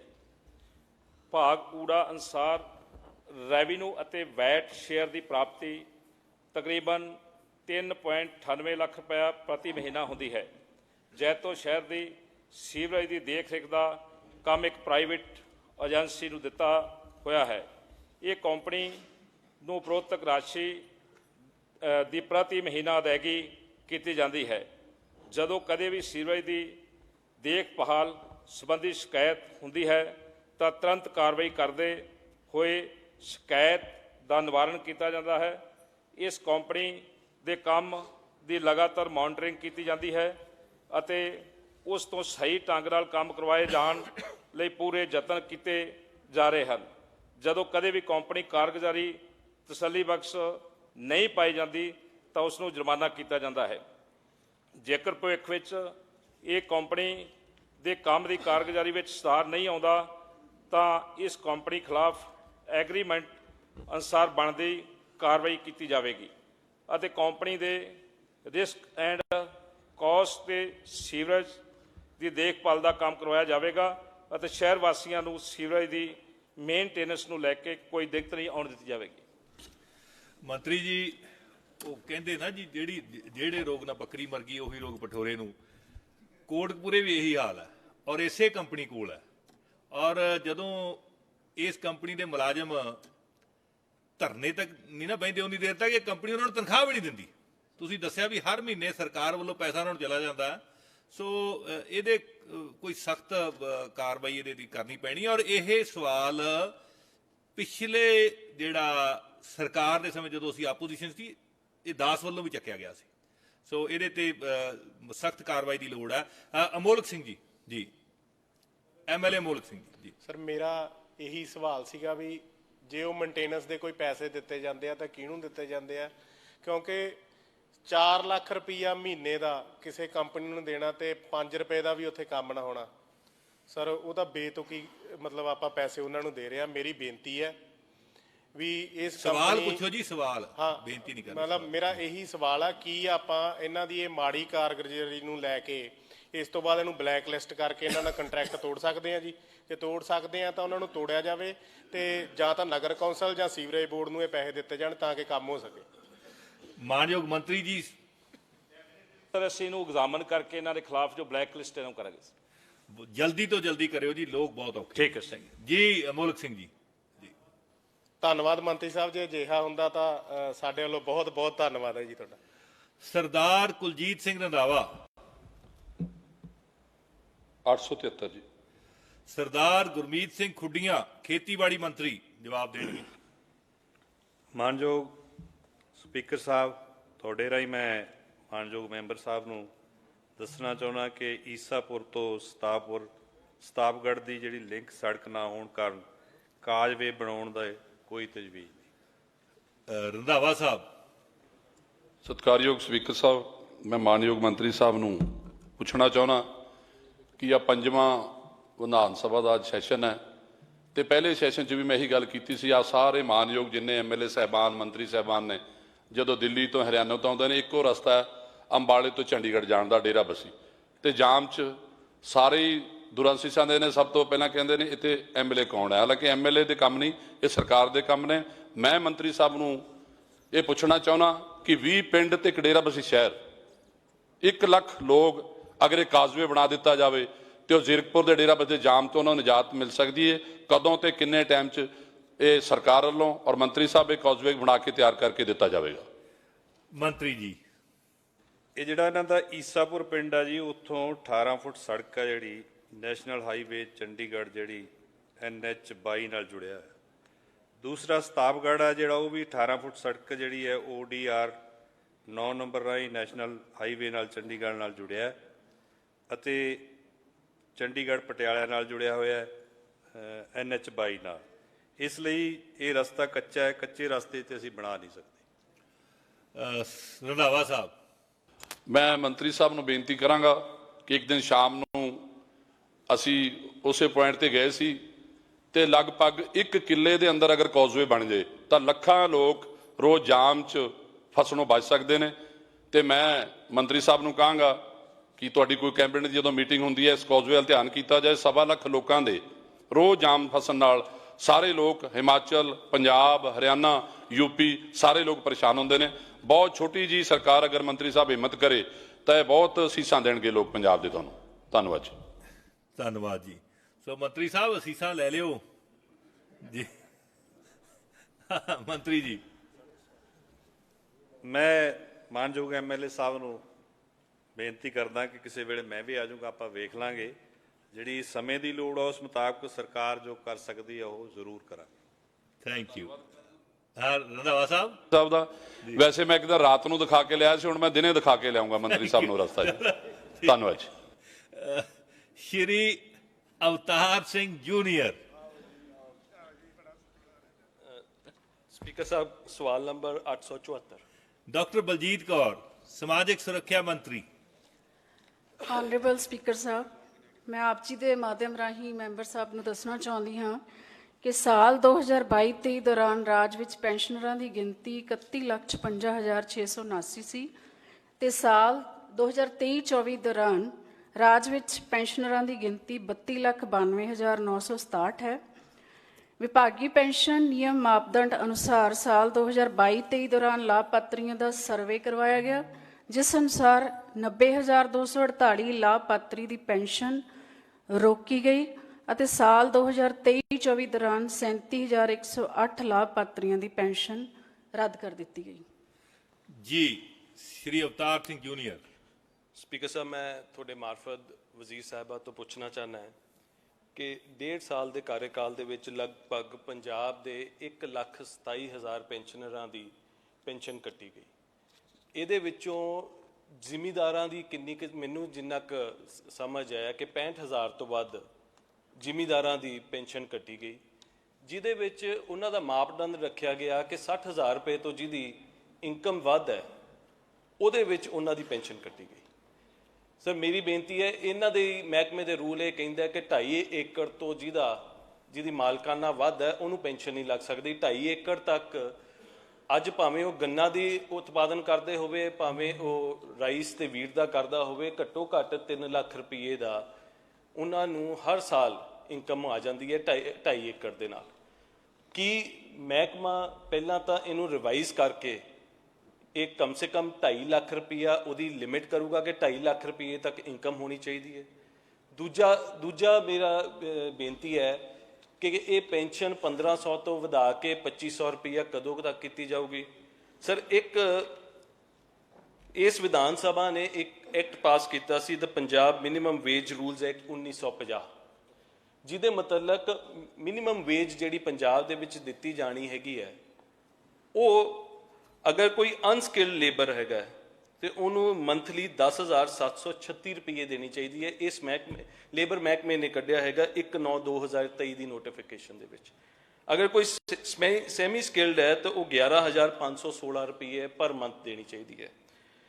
ਤੇ ਸਰ, ਸਭ ਤੋਂ ਵਿਚਿੱਤਰ ਗੱਲ ਇਹ ਹੈ ਕਿ ਜਿਹੜਾ minimum rate of attached labour in agriculture unskilled ਹੈ, ਸਰ, ਉਹਨੂੰ ਸਾਲਾਨਾ ਜਿਹੜਾ ਹੈ ਉਹਨੂੰ 73,000 ਰੁਪਇਆ ਮਿਲਣਾ। ਜਿਹੜਾ ਜ਼ਿਮੀਂਦਾਰ ਖੁਦ ਹੈ ਉਹ 60,000 ਤੋਂ ਉੱਪਰ ਪੈਨਸ਼ਨ ਨਹੀਂ ਲੈ ਸਕਦਾ, ਤੇ ਜਿਹੜਾ ਉਹਦੇ ਕੋਲ ਲੇਬਰ ਕਰਦਾ ਉਹਨੂੰ ਇਹ ਪੈਨਸ਼ਨ ਮਿਲਦੀ ਹੈ। ਇਹਦੇ ਵਿੱਚ ਕਦੋਂ ਤੱਕ ਮੈਡਮ ਦਰੁਸਤੀ ਕਰਨਗੇ? ਜੀ ਮੰਤਰੀ ਜੀ। ਆਨਰੇਬਲ ਸਪੀਕਰ ਸਾਹਿਬ, ਮੈਂ ਥੋੜੀ ਜੀ ਕਨਫਿਊਜ਼ਨ ਜਿਹੜੀ ਕਲੀਅਰ ਕਰਨੀ ਚਾਹੁੰਦੀ ਹਾਂ ਕਿ ਜੋ 36,058 ਜਿਹੜੀ ਹੁਣ ਆਪਾਂ ਕਹਿ ਰਹੇ ਕਿ 37,108 ਲਾਭਪਾਤਰੀਆਂ ਦੀ ਪੈਨਸ਼ਨ ਰੋਕੀ ਗਈ, ਉਹਦੇ ਵਿੱਚ ਕਿਸਾਨਾਂ ਨੂੰ ਇਨਕਲੂਡ ਨਹੀਂ ਕੀਤਾ ਗਿਆ। ਇਹਦੇ ਵਿੱਚ ਜੇ ਫਾਰਮ ਹੋਲਡਰ ਜਿਹੜੇ ਹੈ ਉਹਨਾਂ ਦਾ ਸਰਵੇ ਜ਼ਰੂਰ ਕਰਾਇਆ ਗਿਆ ਸੀ, ਪਰ ਜਿਨ੍ਹਾਂ ਦੀ ਪੈਨਸ਼ਨ ਰੋਕੀ ਗਈ ਉਹਦੇ ਵਿੱਚ ਡੈਡ ਬੈਨੀਫਿਸ਼ਰੀ ਸੀ 36,058, ਗਵਰਨਮੈਂਟ ਪੈਨਸ਼ਨਰ ਸੀ ਜਿਹੜੇ ਸਰਕਾਰ ਤੋਂ ਆਲਰੇਡੀ ਪੈਨਸ਼ਨ ਲੈ ਰਹੇ ਸੀ 574, ਤੇ 476 NRI ਸੀ ਜਿਨ੍ਹਾਂ ਦੀ ਪੈਨਸ਼ਨ ਰੋਕੀ ਗਈ। ਅਸੀਂ ਕਿਸੇ ਵੀ ਕਿਸਾਨ ਦੀ ਪੈਨਸ਼ਨ ਜੇ ਫਾਰਮ ਤੇ ਆਧਾਰਿਤ ਨਹੀਂ ਕੱਟੀ, ਔਰ ਜੋ ਜ਼ਮੀਨ ਦੀ ਆਪਾਂ ਗੱਲ ਕਰਦੇ ਹਾਂ ਕਿ 2.5 ਏਕੜ ਜ਼ਮੀਨ ਹੋਲਡਰ ਨੂੰ ਅਸੀਂ ਦੇ ਰਹੇ ਹਾਂ ਪੈਨਸ਼ਨ, ਔਰ ਜਾਂ 5 ਏਕੜ ਜਾਂ ਸੇਮ ਗ੍ਰਸਤ ਹੈ ਜਾਂ ਜਿਹੜੀ ਅਸੀਂ ਕਹਿ ਰਹੇ ਕਿ ਜ਼ਮੀਨ ਉਪਜਾਊ ਨਹੀਂ ਹੈ, ਉਹਨਾਂ ਕਿਸਾਨਾਂ ਨੂੰ ਵੀ ਪੈਨਸ਼ਨ ਦਿੱਤੀ ਜਾ ਰਹੀ ਹੈ। ਸੋ ਇਸ 'ਚ ਥੋੜੀ ਜਿਹੀ ਦਰੁਸਤੀ ਦੀ ਲੋੜ ਹੈ ਕਿ ਕਿਸੇ ਵੀ ਕਿਸਾਨ ਦੀ ਪੈਨਸ਼ਨ ਨਹੀਂ ਕੱਟੀ ਗਈ। ਥੈਂਕ ਯੂ ਜੀ। ਸ਼੍ਰੀ ਅਵਤਾਰ ਸਿੰਘ ਜੂਨੀਅਰ। ਸਪੀਕਰ ਸਾਹਿਬ, ਤੁਹਾਡੇ ਮਾਰਫਤ ਮੈਂ ਬਹੁਤ ਧੰਨਵਾਦ ਕਰਦਾ ਵਜ਼ੀਰ ਸਾਹਿਬਾ ਦਾ। ਸਰ, ਮੈਨੂੰ ਜਿਹੜਾ ਸਵਾਲ ਦਾ ਜਵਾਬ ਹੈ ਉਹਦੇ ਵਿੱਚ ਪਿਛਲੇ ਸਾਲ ਦਾ ਤੇ ਇਸ ਸਾਲ ਦਾ ਵੇਰਵਾ ਹੈ। 90,000 ਪਿਛਲੇ ਸਾਲ ਕੱਟੀ ਗਈ, 37,000 ਇਸ ਸਾਲ ਕੱਟੀ ਗਈ। ਇਹਨਾਂ ਦਾ ਜਿਹੜਾ ਸਵਾਲ ਦਾ ਜਵਾਬ ਮੈਨੂੰ ਆਇਆ ਸਿਰਫ ਇੱਦਾਂ ਸੰਖੇਪ ਜਿਹਾ ਆਇਆ ਹੈਗਾ ਕਿ 90,000 ਦੇ ਵਿੱਚ ਵੀ ਕਿਸੇ ਜ਼ਿੰਮੇਦਾਰ ਦੀ ਕੱਟੀ ਗਈ, ਪਹਿਲਾ ਇਸ਼ੂ। ਦੂਜਾ ਮੇਰਾ ਸਵਾਲ ਸੀਗਾ ਜੀ ਕਿ 1500 ਤੋਂ 2500 ਕੀ ਸਰਕਾਰ ਦੇ ਤਜਵੀਜ਼ ਦੇ ਵਿੱਚ ਹੈ ਕਿ ਉਹਨਾਂ ਨੇ ਪੈਨਸ਼ਨ ਵਧਾਣੀ ਹੈ? ਤੀਜਾ ਮੇਰਾ ਇਹ ਸੀਗਾ ਕਿ ਡਿਪਾਰਟਮੈਂਟ ਦਾ ਰੂਲ ਕਹਿੰਦਾ ਕਿ 60,000 ਰੁਪਈਆ ਜਿਹਦੀ ਐਨੂਅਲ ਇਨਕਮ ਹੈ ਉਹਨੂੰ ਪੈਨਸ਼ਨ ਨਹੀਂ ਲੱਗ ਸਕਦੀ। ਕੀ ਉਹਦੇ ਵਿੱਚ बढ़ोतरी ਕਰ ਰਹੇ ਹੈਗੇ ਆ? ਕਿਉਂਕਿ ਲੇਬਰ ਡਿਪਾਰਟਮੈਂਟ ਇਹ ਕਹਿੰਦਾ ਹੈ ਕਿ ਮਿਨੀਮਮ ਵੇਜ ਜਿਹੜੀ ਹੈਗੀ ਹੈ ਉਹ ਕਮ ਸੇ ਕਮ 1 ਲੱਖ ਰੁਪਈਆ ਹੋਣੀ ਚਾਹੀਦੀ ਹੈ। ਕੀ ਵਜ਼ੀਰ ਸਾਹਿਬਾ ਦੇ ਤਜਵੀਜ਼ ਦੇ ਵਿੱਚ ਇਹ ਹੈ ਕਿ ਇਹਨੂੰ ਵਧਾ ਕੇ ਅਸੀਂ 1,20,000 ਰੁਪਈਆ ਲੈ ਕੇ ਜਾਏ, ਸਾਡੇ ਲਾਭਪਾਤਰੀ ਹੋਰ ਵੱਧ ਸਕਦੇ ਆ? ਇਹ 3 ਸਵਾਲ ਸੀ ਸਰ, ਤਿੰਨਾਂ ਦਾ ਮੈਨੂੰ ਜਵਾਬ ਨਹੀਂ ਮਿਲਿਆ। ਮੇਰੀ ਪਹਿਲੀ ਸਪਲੀਮੈਂਟਰੀ ਹੈ ਸਰ। ਮੰਤਰੀ ਜੀ। ਆਨਰੇਬਲ ਸਪੀਕਰ ਸਾਹਿਬ, ਮੈਂ 2022-23 ਦਾ ਵੀ ਕਲੀਅਰ ਕਰ ਦੇਵਾਂ ਕਿ ਜਿਹਦੇ 'ਚ ਅਸੀਂ 90,000 ਪੈਨਸ਼ਨਰ ਜਿਨ੍ਹਾਂ ਦੀ ਕੱਟੀ ਗਈ ਹੈ ਪੈਨਸ਼ਨ, ਉਹਦੇ ਵਿੱਚ NRI 2571 ਸੀ ਔਰ ਬਾਕੀ ਡੈਡ ਬੈਨੀਫੀਸ਼ੀਅਰੀਜ਼ ਸੀ, ਉਹਦੇ ਵਿੱਚ ਵੀ ਅਸੀਂ ਕਿਸਾਨਾਂ ਨੂੰ ਇਨਕਲੂਡ ਨਹੀਂ ਕੀਤਾ ਸੀ। ਔਰ ਜਿੱਥੋਂ ਤੱਕ ਅਸੀਂ 1500 ਤੋਂ 2500 ਦੀ ਗੱਲ ਕਰਦੇ ਹਾਂ, ਇਹਦਾ ਵੀ ਪ੍ਰਪੋਜ਼ਲ ਬਣਾ ਕੇ ਫਾਈਨਾਂਸ ਡਿਪਾਰਟਮੈਂਟ ਨੂੰ ਸਾਡੇ ਵੱਲੋਂ ਭੇਜਿਆ ਗਿਆ ਹੈ। ਹੁਣ ਅਸੀਂ ਜਦੋਂ ਹੀ ਫਾਈਨਾਂਸ ਡਿਪਾਰਟਮੈਂਟ ਵੱਲੋਂ ਕੋਈ ਸੰਕੇਤ ਮਿਲਦਾ ਹੈ ਤਾਂ ਅਸੀਂ ਹਰ ਪਲ ਤਿਆਰ ਹਾਂ। ਤੀਜਾ ਤੁਹਾਡਾ ਸਵਾਲ ਚ ਆਇਆ ਨਹੀਂ, ਮੇਰੇ ਕੋਲੇ ਊੜਾ ਤੇ ਆੜਾ ਹੈ। ਜਿਹੜਾ ਤੀਜਾ ਤੁਹਾਡਾ ਸਵਾਲ ਉਹ ਵੱਖਰਾ ਸਵਾਲ ਦੇ ਦਿਓ। ਨਹੀਂ, ਉਹ ਤੁਸੀਂ ਵੱਖਰਾ ਸਵਾਲ ਦੇ ਦਿਓ, ਜੋ ਯੂ ਵਿਲ ਗੈਟ ਇਟ।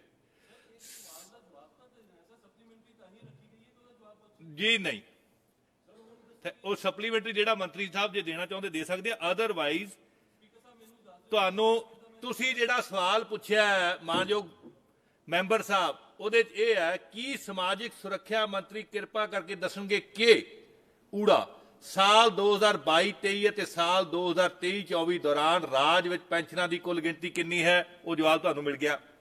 ਸਾਲ 2022-23 ਅਤੇ 23-24 ਵਿੱਚ ਕਿੰਨੇ ਵਿਅਕਤੀਆਂ ਦੀ ਪੈਨਸ਼ਨ ਕਿਸ ਮਾਪਦੰਡ ਅਧੀਨ ਰੋਕੀ ਗਈ, ਰੱਦ ਕੀਤੀ ਗਈ, ਉਹ ਤੁਹਾਨੂੰ ਜਵਾਬ ਮਿਲ ਗਿਆ। ਹੁਣ ਇਸ ਨਾਲ ਸੰਬੰਧਿਤ ਜੇ ਕੋਈ ਸਪਲੀਮੈਂਟਰੀ ਹੈ ਤਾਂ ਦੱਸੋ। ਹਾਂ ਜੀ ਸਪੀਕਰ ਸਾਹਿਬ, ਅਗਰ ਆਪਾਂ ਕੋਈ ਪੈਨਸ਼ਨ ਲਾਈ ਹੈ ਜਾਂ ਕੱਟੀ ਹੈ, ਉਹ ਕਿਸੇ ਰੂਲ ਤਹਿਤ ਹੀ ਕੱਟੀ ਹੋਣੀ ਹੈ।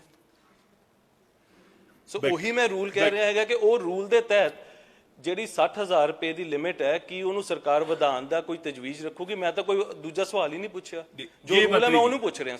ਬੈਠੋ ਜੀ ਮੰਤਰੀ ਜੀ, ਕੋਈ ਜਿਹੜੀ ਲਿਮਿਟ ਹੈ ਉਹਨੂੰ ਘਟਾਉਣ ਵਧਾਉਣ ਦੀ ਕੋਈ ਤਜਵੀਜ਼ ਹੈ ਜੀ?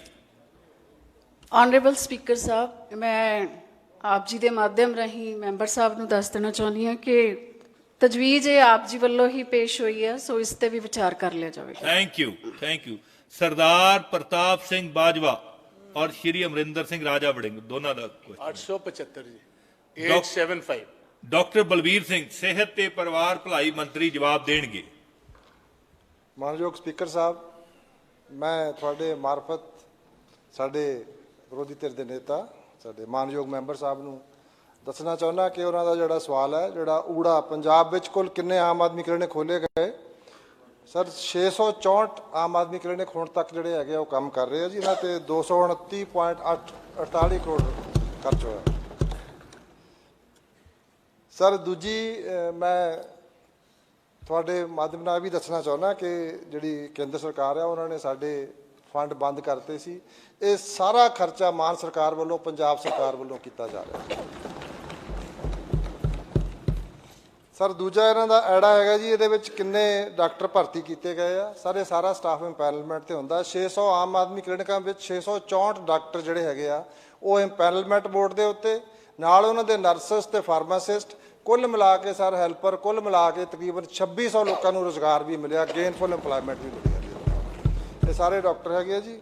ਤੇ ਤੀਜਾ ਹੈਗਾ ਜੀ ਵੀ ਇਹਦੇ ਨਾਲ ਅਜਿਹੇ ਕਿੰਨੇ ਖੋਲ੍ਹੇ ਜਾਣ ਤੇ ਕਿੰਨੇ ਸਿਹਤ ਕੇਂਦਰ ਪ੍ਰਭਾਵਿਤ ਹੋਏ ਹਨ। ਸਰ ਕੋਈ ਵੀ ਸਿਹਤ ਕੇਂਦਰ ਪ੍ਰਭਾਵਿਤ ਨਹੀਂ ਹੋਇਆ, ਕਿਉਂਕਿ ਅਸੀਂ ਸਟਾਫ ਸਾਰਾ ਟੋਟਲ ਸਟਾਫ ਨਵਾਂ ਰੱਖਿਆ। ਇਹਨਾਂ ਨੂੰ ਅਸੀਂ ਕੰਪਿਊਟਰ, ਟੈਬਲੇਟ, ਸਾਰਾ ਜਿੰਨਾ ਵੀ ਸਾਜੋ ਸਮਾਨ ਹੈ ਉਹ ਸਾਰਾ ਨਵਾਂ ਅਸੀਂ ਖਰੀਦ ਕੇ ਦਿੱਤਾ। ਉਹਦੇ ਉੱਤੇ ਹੀ ਜਿਹੜਾ 229 ਕਰੋੜ ਰੁਪਏ, ਔਰ ਜਿਹੜੀਆਂ ਬਿਲਡਿੰਗ ਸੀਗੀਆਂ ਜਿਹੜੀਆਂ ਬਹੁਤ ਪੁਰਾਣੀਆਂ ਸੀ ਉਹਨਾਂ ਦੀ ਰਿਪੇਅਰ ਕਰਕੇ, ਮੇਜਰ ਰਿਪੇਅਰਸ ਕਰਕੇ, ਉਹਨਾਂ ਨੂੰ ਰੈਨੋਵੇਟ ਕਰਕੇ, 에ਅਰ ਕੰਡੀਸ਼ਨ ਕਰਕੇ, ਇਹ ਬਿਲਕੁਲ ਜਿਹੜਾ ਇੱਕ ਮਾਡਰਨ 에ਅਰ ਕੰਡੀਸ਼ਨਡ ਕਲੀਨਿਕ ਜਿਹਦੇ ਵਿੱਚ ਡਾਕਟਰ ਵੀ ਹੈ, ਨਰਸਿਸ ਵੀ ਹੈ ਔਰ ਫਾਰਮਾਸਿਸਟ ਵੀ ਹੈ, ਔਰ ਸਾਰਾ ਡਿਜੀਟਲ ਮਾਡਲ ਹੈ ਸਾਰੇ ਇਹ, ਔਰ ਪੂਰਾ ਕੰਪਿਊਟਰਾਈਜ਼ਡ ਹੈ। ਇਹਦੇ ਨਾਲ ਬਹੁਤ ਅੱਗੇ ਵੀ ਮੈਂ ਤੁਹਾਨੂੰ ਹੋਰ ਵੀ ਥੋੜੀ ਇਨਫੋਰਮੇਸ਼ਨ ਸਾਂਝੀ ਕਰੂੰਗਾ। ਸਰ ਇਹਨਾਂ ਦਾ ਜਿਹੜਾ ਆਖਰੀ ਸੱਸਾ ਵੀ ਇਹਨਾਂ ਕਲੀਨਿਕਾਂ ਵਿੱਚ ਆਮ ਆਦਮੀ ਪਾਰਟੀ ਦੇ ਕਿੰਨੇ ਮੰਤਰੀਆਂ, ਵਿਧਾਇਕਾਂ ਤੇ ਹੋਰ ਅਹੁਦੇਦਾਰਾਂ ਨੇ ਇਲਾਜ ਪ੍ਰਾਪਤ ਕੀਤਾ। ਸਰ ਇਹਦੇ ਵਿੱਚ ਮੈਂ ਮਾਨਯੋਗ ਮੈਂਬਰ ਸਾਹਿਬ ਨਾਲ ਗੱਲ ਕਰਦਾ ਕਿ ਇਹਨਾਂ ਨੇ ਪੁੱਛਿਆ ਵੀ ਆਮ ਆਦਮੀ ਪਾਰਟੀ ਦੇ ਕਿੰਨੇ ਮੰਤਰੀਆਂ ਨਾਲ। ਮੈਂ ਮਾਨਯੋਗ ਮੈਂਬਰ ਨੂੰ ਤੁਹਾਡੇ ਮਾਰਫਤ ਦੱਸਣਾ ਚਾਹੁੰਦਾ ਕਿ ਜਿਹੜਾ ਇਹਨਾਂ ਦੇ ਸਾਹਮਣੇ ਆਮ ਆਦਮੀ ਪਾਰਟੀ ਵਾਲੇ ਬੈਠੇ ਆ, ਇਹ ਸਾਰੇ ਹੀ ਆਮ ਆਦਮੀ ਕਲੀਨਿਕਾਂ 'ਚ ਜਾਂਦੇ ਆ ਜੀ। ਇਹ ਸਾਰੇ ਹੀ ਆਮ ਆਦਮੀ ਆ, ਇਹ ਸਾਰੇ ਹੀ ਉੱਥੋਂ ਇਲਾਜ ਕਰਾਉਂਦੇ ਆ ਜੀ। ਐਕਸੈਪਸ਼ਨ ਜਿਹੜਾ ਤੁਹਾਡੇ ਸਰ ਮੈਨੂੰ ਸਰ ਪੂਰਾ ਗੱਲ ਲੈਟ ਹਿਮ ਕੰਪਲੀਟ। ਸਰ ਜਿਹੜਾ ਤੁਹਾਡੇ ਸੱਜੇ ਪਾਸੇ ਆ ਜੀ ਬੈਠੇ, ਇੱਕ ਉਧਰ ਵੀ ਬੈਠੇ ਆ ਸਾਡੇ ਨਾਲ ਦੇ, ਉਹ ਵੀ ਉੱਥੋਂ ਇਲਾਜ ਕਰਾਉਂਦੇ ਆ। ਇੱਧਰ ਖੱਬੇ ਪਾਸੇ ਖੂੰਜੇ 'ਚ ਬੈਠੇ ਆ, ਇਹ ਵੀ ਆਮ ਆਦਮੀ ਕਲੀਨਿਕ 'ਚੋਂ ਇਲਾਜ ਕਰਾਉਂਦੇ। ਮੈਂ ਖੁਦ ਸਰ ਵਾਹਿਗੁਰੂ ਦੀ ਕਿਰਪਾ ਨਾਲ ਦਵਾਈ ਦੀ ਲੋੜ ਨਹੀਂ ਪਈ, ਬਟ ਮੈਂ BP ਅਕਸਰ ਚੈੱਕ ਕਰਾਉਣਾ ਜਦੋਂ ਵੀ ਮੈਂ ਜਾਂਦਾ ਉੱਥੇ। ਤੇ ਮੈਂ ਜਿਹੜੇ ਸਾਡੇ ਮਾਨਯੋਗ ਮੇਰੇ ਸਾਹਮਣੇ ਸਤਿਕਾਰਯੋਗ ਮੈਂਬਰ ਆ, ਮੈਂ ਇਹਨਾਂ ਨੂੰ ਵੀ ਕਹੂੰਗਾ ਕਿ ਜਦੋਂ ਕਿਤੇ ਲੰਘਦੇ ਵੜਦੇ ਜ਼ਰੂਰ ਜਾਓ, ਇੱਕ ਵਾਰੀ ਦੇਖੋ ਜ਼ਰੂਰ, BP ਚੈੱਕ ਕਰਾ ਲਓ, ਵੈਸੇ ਕੋਈ ਹੋਰ ਆਈਸਾਈਟ ਚੈੱਕ ਕਰਾ ਲਓ, ਕੋਈ ਹਰਜ ਨਹੀਂ ਹੈ, ਮਤਲਬ ਉਹਦੇ 'ਚ ਕੋਈ ਫਾਇਦਾ ਨਹੀਂ। ਸਰ ਇਸ ਤੋਂ ਸਿਵਾਏ ਜਿਹੜੇ ਆਮ ਆਦਮੀ ਕਲੀਨਿਕ ਹੈ ਇਹ ਵਿਧਾਇਕਾਂ ਨੂੰ ਜਾਂ ਮੰਤਰੀਆਂ ਨੂੰ ਧਿਆਨ 'ਚ ਰੱਖ ਕੇ ਨਹੀਂ, ਆਮ ਲੋਕਾਂ ਨੂੰ ਜਿਹੜੇ 3 ਕਰੋੜ ਲੋਕਾਂ ਨੂੰ ਉੱਥੇ ਸਰ 80 ਲੱਖ ਲੋਕਾਂ ਨੇ ਇਲਾਜ ਕਰਾਇਆ ਜੀ ਇਹਦੇ ਵਿੱਚ। ਔਰ ਇਹਦੇ ਵਿੱਚ ਸਰ ਜਿਹੜੀ ਮੈਂ ਸਰ ਕਨਕਲੂਡ ਕਰ ਰਿਹਾ ਜੀ, ਇੱਕ ਪਿੱਛੇ ਜੇ ਨੈਰੋਬੀ ਕੀਨੀਆ ਦੇ ਵਿੱਚ ਇੱਕ ਬਹੁਤ ਵੱਡਾ ਸਮਿਟ ਹੋਇਆ ਸੀਗਾ ਜੀ, global health supply chain summit. ਉਹਦੇ ਵਿੱਚ 85 ਕੰਟਰੀਜ਼ ਨੇ ਪਾਰਟਿਸਿਪੇਟ ਕੀਤਾ ਸਰ। ਪੰਜਾਬ ਦੀ ਐਂਟਰੀ ਸੀ ਇੰਡੀਆ ਤੋਂ 85 ਕੰਟਰੀਜ਼ ਵਿੱਚੋਂ ਪਹਿਲੇ ਨੰਬਰ ਤੇ ਆਈ ਹੈ ਜੀ, ਪਹਿਲੇ ਨੰਬਰ ਤੇ। ਔਰ ਇਹਨੂੰ ਵੈਸਟ ਮਾਡਲ ਜਿਹੜਾ ਹੈਗਾ last mile delivery of drugs ਇਹਨੂੰ ਇਹ ਮੰਨਿਆ ਗਿਆ ਸਰ। ਇਹ ਇਹਨਾਂ ਦੀ ਜਾਣਕਾਰੀ ਵਾਸਤੇ। ਇਹਦੇ ਸਰ ਇੱਕ ਹੋਰ ਚੀਜ਼ ਹੈ ਜੀ, ਇਹ ਕਲੀਨਿਕ ਪਹਿਲਾਂ ਦਿੱਲੀ ਚੱਲਦੇ ਸੀ, ਇੱਕ ਨੌਲੇਜ ਸ਼ੇਅਰ ਐਗਰੀਮੈਂਟ ਹੋਇਆ ਸੀ ਦਿੱਲੀ ਸਰਕਾਰ ਤੇ ਪੰਜਾਬ ਸਰਕਾਰ ਦਾ। ਇਹ ਸਾਡੇ ਮੁੱਖ ਮੰਤਰੀ ਸਾਹਿਬ ਦੀ ਸਿਆਣਪ ਸੀ ਕਿ ਉਹਨਾਂ ਨੇ ਦੁਬਾਰਾ ਤੋਂ ਸਾਰਾ ਕਰਨ ਦੀ ਬਜਾਏ ਜੋ ਉਹਨਾਂ ਦਾ ਤਜਰਬਾ ਸੀ, ਉਹਨਾਂ ਨੇ ਜਿੰਨੇ ਆਮ ਆਦਮੀ ਕਲੀਨਿਕ 4 ਸਾਲ 'ਚ ਖੋਲ੍ਹੇ ਸੀ, ਸਾਡੇ ਮੁੱਖ ਮੰਤਰੀ ਸਾਹਿਬ ਨੇ 1 ਸਾਲ 'ਚ ਉਹਨੇ ਆਮ ਆਦਮੀ ਕਲੀਨਿਕ ਖੋਲ੍ਹੇ ਸੀ। ਨੇਤਾ ਵਿਰੋਧੀ ਧਿਰ ਬਾਜਵਾ ਸਾਹਿਬ। मैं मुबारक देना चाहांगा जी, एक फील्ड केस के चंगे वकील है ने, बहुत अच्छे वकील ने। हाँ, मैं सारों को पहले अपने मित्र हैल्थ मिनिस्टर साहब को पूछना चाहना, 664 तुसी आम आदमी क्लिनिक खोले, मेरे असैम्बली हल्के कादियां च किन्ने? नहीं मैं क्यों दसना, सवाल मैं इन्हों को पूछना, तुहानू पता। वैसे तो बाजवा साहब पहले दसो तो सही सवाल दे इन्नी वकालत इन्होंने कर ली। 5 तुसी मैनू गल दसो नहीं एवरेज नहीं जवाब तो दे लें शॉर्ट ऑफ आंसर नहीं ये तुसी सवाल बाजवा साहब डन इज होमवर्क बाजवा साहब is not done is homework नहीं ये सवाल बाकी वकालतां जिन्नियां मर्जी करते रहो नहीं ये मेरी गल ते सुनो ये वखरा सवाल बनदा है जी ना वखरा सवाल किहड़ी गल दा जी he has to be prepared. ਤੁਸੀਂ ਕੋਈ ਬਾਹਰਲੀ ਪਾਰਲੀਮੈਂਟ ਆਪਣੀ ਪਾਰਲੀਮੈਂਟ ਵੇਖ ਲਓ ਜਿੱਥੇ ਮੰਤਰੀ ਨੂੰ ਸਵਾਲ ਨਹੀਂ ਆਂਦਾ ਹੀ ਇਜ਼ ਗਿਵਿੰਗ ਮਾਰਚਿੰਗ ਆਰਡਰਸ। ਨਹੀਂ you cannot ask another question 6 ਮਹੀਨੇ ਬਾਅਦ ਸੈਸ਼ਨ। ਇੱਕ ਮਿੰਟ ਮੰਤਰੀ ਜੀ ਜਵਾਬ ਦੇਣਾ ਚਾਹੁੰਦੇ, ਤੁਹਾਡੇ ਸਾਰੇ ਬਹਿ ਹੋ ਜਾਂਦੇ, ਮੰਤਰੀ ਜਵਾਬ ਦੇਣਾ ਚਾਹੁੰਦੇ, ਕੋਈ ਗੱਲ ਕਹਿਣ ਦੀ ਲੋੜ ਜੀ ਮੰਤਰੀ ਜੀ ਜਵਾਬ ਦੇਣਾ ਚਾਹੁੰਦੇ ਤੁਹਾਡਾ ਦੱਸੋ ਮੇਰੇ ਹਲਕੇ ਜੀ। ਉਹੀ ਨਾ ਸਵਾਲ ਪੰਜਾਬ ਦਾ ਸੀ ਸਰ।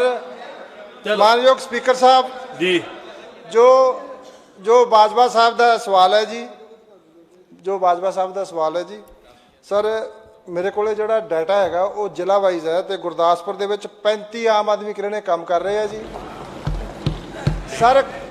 ਕੰਢੀ ਏਰੀਆ ਵਾਸਤੇ ਇਹਨਾਂ ਦੀਆਂ ਭਾਵਨਾਵਾਂ ਦੀ ਕਦਰ ਕਰਦੇ ਹੋਏ ਸਾਡੇ ਮਾਨਯੋਗ ਮੁੱਖ ਮੰਤਰੀ ਸਾਹਿਬ ਨੇ ਕਿਹਾ ਕਿ ਹੁਸ਼ਿਆਰਪੁਰ, ਗੁਰਦਾਸਪੁਰ, ਪਠਾਨਕੋਟ ਦੇ ਵਿੱਚ 70 ਨਵੇਂ ਮਨਜ਼ੂਰ ਕਰਤੇ ਜੀ, 70 ਹੋਰ ਕਲੀਨਿਕ ਇਹਨਾਂ ਵਾਸਤੇ ਮਨਜ਼ੂਰ ਕਰਤੇ ਜੀ ਸਰ।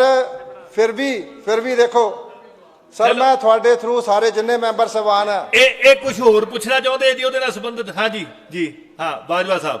ਕੋਈ ਇੱਕ ਵੀ ਕਲੀਨਿਕ ਇਹਨਾਂ ਦਾ ਮੇਰੇ ਹਲਕੇ 'ਚ, ਲੀਡਰ ਆਫ ਆਪੋਜੀਸ਼ਨ ਦੇ ਹਲਕੇ 'ਚ ਇੱਕ ਕਲੀਨਿਕ ਨਹੀਂ। ਔਨ ਦੀ ਐਵਰੇਜ ਮਿਨੀਮਮ 5 ਇੱਕ ਅਸੈਂਬਲੀ ਹਲਕੇ 'ਚ ਆਣੇ ਚਾਹੀਦੇ। ਜੇ ਅਸੀਂ ਐਵਰੇਜ 117 ਹਲਕਿਆਂ ਦੀ ਕੱਢ ਲਈ, ਇੱਕ ਵੀ ਹੈ ਨਹੀਂ।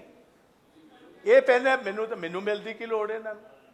ਚਲੋ ਮੈਨੂੰ ਦੱਸੋ, ਮੈਨੂੰ ਹੁਣ ਤੁਸੀਂ ਬਾਜਵਾ ਸਾਹਿਬ ਸਵਾਲ ਪੁੱਛੋ।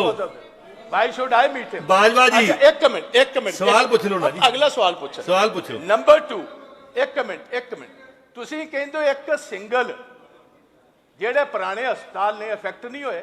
ਸਾਡੇ ਕਿਸੇ ਪੁਰਾਣੇ ਹਸਪੀਟਲ ਕਾਦੀਆਂ, ਧਾਰੀਵਾਲ, ਕਾਨੂੰਵਾਨ, ਭੈਣੀ ਮੀਏ ਕਾ ਕੋਈ ਡਾਕਟਰ ਨਹੀਂ, ਕੋਈ ਸਟਾਫ ਨਹੀਂ, ਕੋਈ ਦਵਾਈ ਨਹੀਂ, ਕੋਈ ਮਸ਼ੀਨ ਨਹੀਂ। ਤੁਸੀਂ ਕਹਿੰਦੇ ਇਫੈਕਟ ਨਹੀਂ ਹੋਇਆ ਜੀ।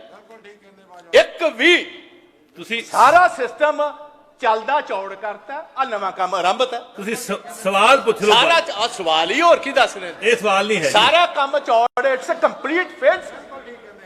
ਹੀ is a advocate for a dead case, he is a flogging a dead horse. ਚਲੋ ਬਾਜਵਾ ਸਾਹਿਬ। ਅੱਛਾ ਅਗਲੀ ਤੀਜੀ ਗੱਲ, ਇੱਕ ਮਿੰਟ ਨਹੀਂ ਇਹ ਮੈਨੂੰ ਅਸ਼ੋਰੈਂਸ ਦਿਓ doctor sahib. You are a very good minister, ਮੈਂ ਤੁਹਾਡੀ ਇੱਜ਼ਤ ਕਦਰ ਕਰਨਾ। ਮੈਨੂੰ on the floor of the house assure ਕਰੋ ਕਿ ਮੇਰੇ ਹਲਕੇ 'ਚ ਘੱਟ ਤੋਂ ਘੱਟ, ਮੇਰੇ 'ਚ ਬਾਕੀਆਂ ਦੀ ਤੇ ਛੱਡ ਲਈਏ, ਕਦੋਂ ਤੱਕ ਤੁਸੀਂ ਡਾਕਟਰਸ, ਸਟਾਫ, ਇਕਵਿਪਮੈਂਟ ਤੇ ਮੈਡੀਸਿਨ ਕਦੋਂ ਤੱਕ ਪੂਰੀਆਂ ਕਰ ਦੋ? ਜੀ ਮੰਤਰੀ ਐਂਡ ਆਈ ਹੈਵ ਸਪੋਕਨ। ਠੀਕ ਮੰਤਰੀ ਜੀ ਜੀ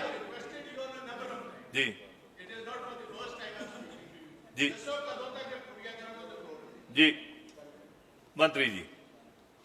ਸਰ ਪਹਿਲੀ ਗੱਲ ਤਾਂ ਮੈਂ ਬਾਜਵਾ ਸਾਹਿਬ ਨੂੰ ਅਸ਼ੋਰ ਕਰਦਾ ਜੀ, ਔਰ ਕਿਉਂਕਿ ਪ੍ਰਧਾਨ ਜੀ ਨੇ ਵੀ ਸਵਾਲ ਪੁੱਛਿਆ ਸੀਗਾ, ਇਹ ਜਿਹੜੀਆਂ ਪਾਰਲੀਮੈਂਟ ਦੀਆਂ ਇਲੈਕਸ਼ਨ ਹੋਣੀਆਂ ਉਹਦੇ ਵਿੱਚ ਕੋਡ ਲੱਗਣ ਤੋਂ ਪਹਿਲਾਂ ਇਹਨਾਂ ਦੇ ਸਾਰੇ ਜਿਹੜੇ ਇਹਨਾਂ ਨੇ ਕਹੇ ਸਬ ਡਿਵੀਜ਼ਨ ਹਸਪੀਟਲ ਜਿੰਨੇ ਵੀ ਇਹਨਾਂ ਦੇ ਹਸਪਤਾਲ ਉਹਨਾਂ 'ਚੋਂ ਐਕਸਰੇ ਮਸ਼ੀਨਾਂ ਵੀ ਲਾ ਦਾਂਗੇ ਤੇ ਦਵਾਈਆਂ ਵੀ ਪਹੁੰਚਾ ਦਾਂਗੇ। ਸਰ ਜਿਹੜਾ ਆਮ ਆਦਮੀ ਕਲੀਨਿਕ ਦਾ ਹੈਗਾ ਜੀ ਯੈਸ ਸ਼ੋਰ ਸਰ, ਅੱਛਾ ਠੀਕ ਹੈ ਸਰ, ਪੂਰੀ ਲੈ ਲਓ ਇੰਸ਼ੋਰੈਂਸ, ਹੁਣ ਹੋਰ ਵੀ ਲੈ ਲਓ ਥੋੜੀ ਜੀ।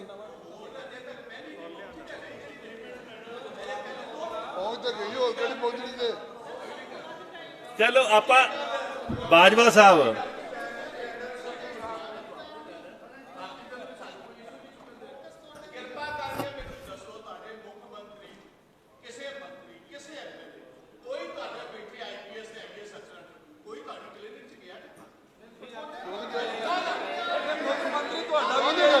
ਚਲੋ ਆਪਾਂ ਹੁਣ ਸਮਾਂ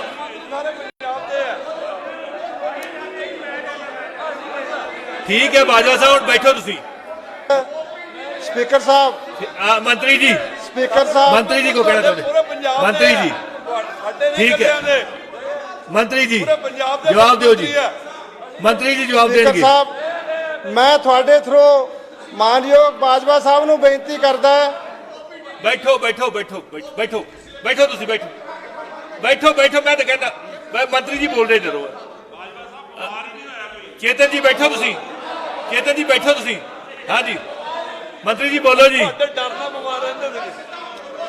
हाँ जी बोलो जी।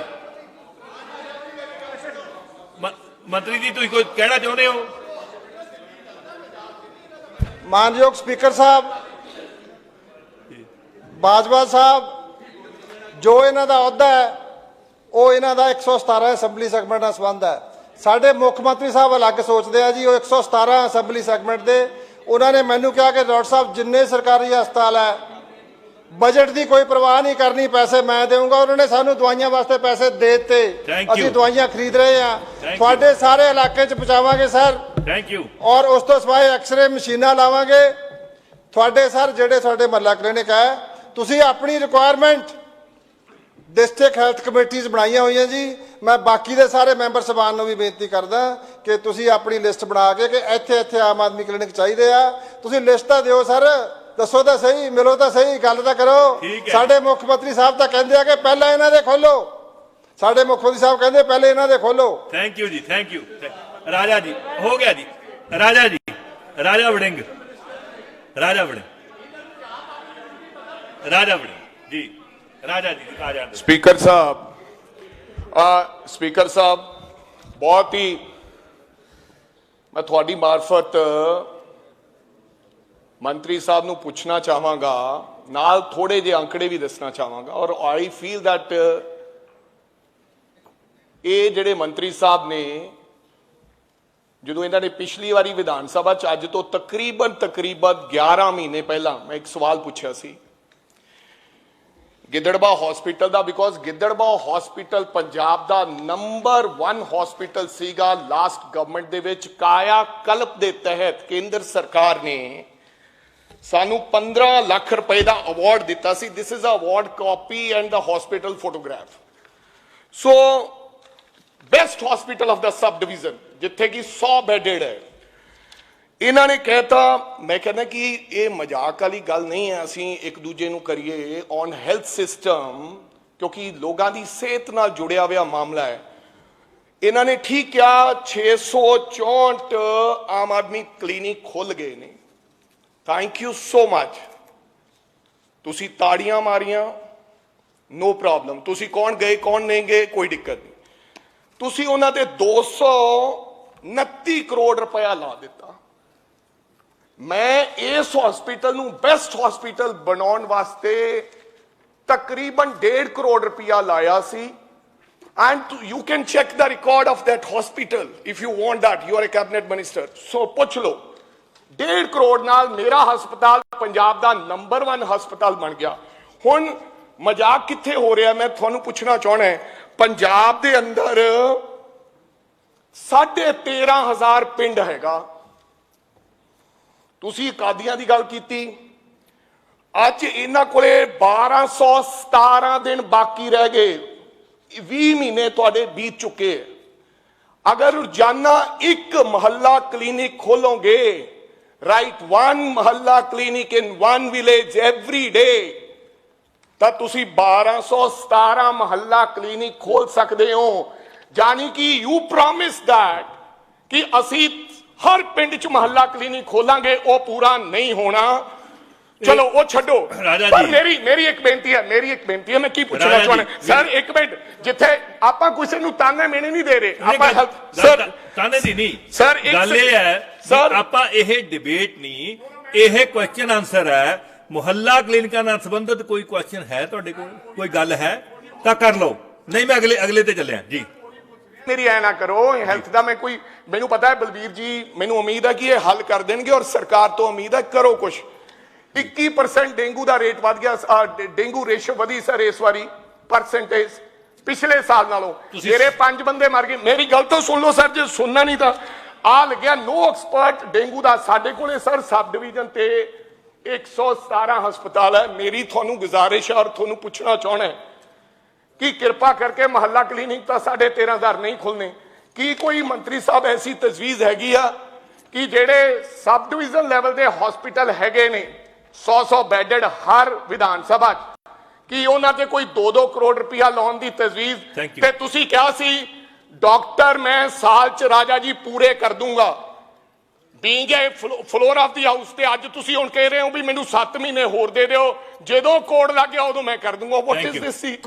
ਕਿਦੋਂ ਤੱਕ ਤੁਸੀਂ ਡਾਕਟਰ ਪੂਰੇ ਕਰ ਦਿਓਗੇ ਇਹਨਾਂ ਹਸਪਤਾਲਾਂ 'ਚ? ਮੇਰੇ ਹਸਪੀਟਲ 'ਚ ਵੀ ਅੱਜ ਇੱਕ ਹੀ ਡਾਕਟਰ ਹੈ, ਔਰ ਹਰ ਡਾਕਟਰ ਸਰ ਇਹ ਹਾਲਾਤ ਹੈ ਮਾਨਸਾ 'ਚ। ਠੀਕ ਹੈ ਜੀ, ਠੀਕ ਹੈ, ਬੈਠੋ ਮੰਤਰੀ ਜੀ ਜਵਾਬ ਦਿਓ ਨਾਲ।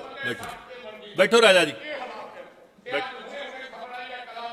ਬੈਠੋ।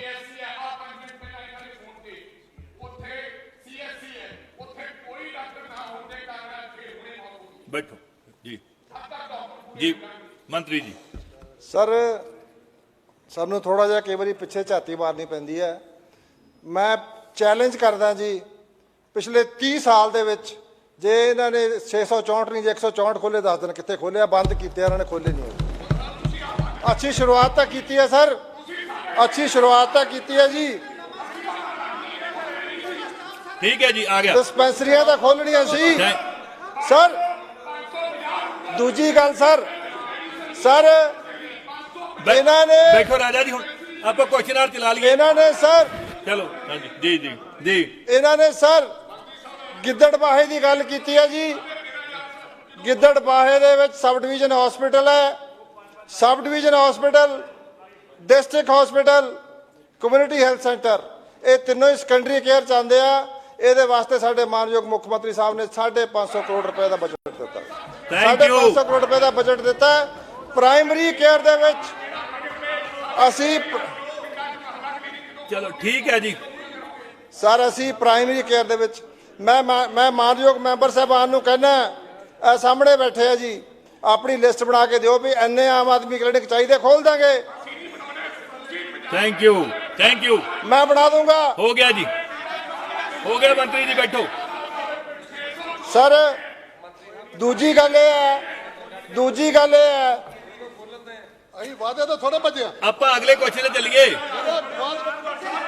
ਆਪਣਾ ਸ਼੍ਰੀ ਡਾਕਟਰ ਬਲਬੀਰ ਜੀ ਤੁਸੀਂ ਬੈਠੋ ਪਲੀਜ਼। ਸਰ ਮੇਰਾ ਜਿਹੜਾ ਕੰਮ ਹੈ ਸਰ, ਇੱਕ ਮਿੰਟ ਡਾਕਟਰ ਸਾਹਿਬ ਬੈਠੋ। ਸਰ ਜਿਹੜਾ ਮੈਂ ਜੇ ਇੱਥੇ ਜੇ ਇੱਕ ਮੰਤਰੀ, ਇੱਕ ਐਮਐਲਏ ਇਹ ਉੱਠ ਕੇ ਖੜਾ ਹੋ ਕੇ ਕਵੇ ਕਿ ਮੇਰਾ ਹਸਪਤਾਲ ਪੰਜਾਬ 'ਚ ਬੈਸਟ ਸੀ, ਤਾਂ ਮੈਂ ਸਮਝਦਾ ਕਿ ਮੈਂ ਆਪਣੀ ਜੌਬ ਨੂੰ ਇੱਕ as a health minister justify ਨਹੀਂ ਕਰੂੰਗਾ। ਮੈਂ ਸਾਡੇ ਮਾਨਯੋਗ ਮੁੱਖ ਮੰਤਰੀ ਦੀ ਜੋ ਸੋਚ ਹੈ, ਮੈਂ 23 ਜ਼ਿਲ੍ਹਾ ਹਸਪਤਾਲ, 41 ਸਬ ਡਿਵੀਜ਼ਨ ਹਸਪੀਟਲ ਔਰ 161 ਕਮਿਊਨਿਟੀ ਹੈਲਥ ਸੈਂਟਰ ਸਾਰੇ ਕਲਾਸ ਕਰੂੰਗਾ, ਸਾਰੇ ਕਲਾਸ ਕਰੂੰਗਾ। Thank you. ਹੁਣ ਮੈਂ ਡਾਕਟਰਾਂ ਦੀ ਗੱਲ ਕਰਦਾ ਸਰ,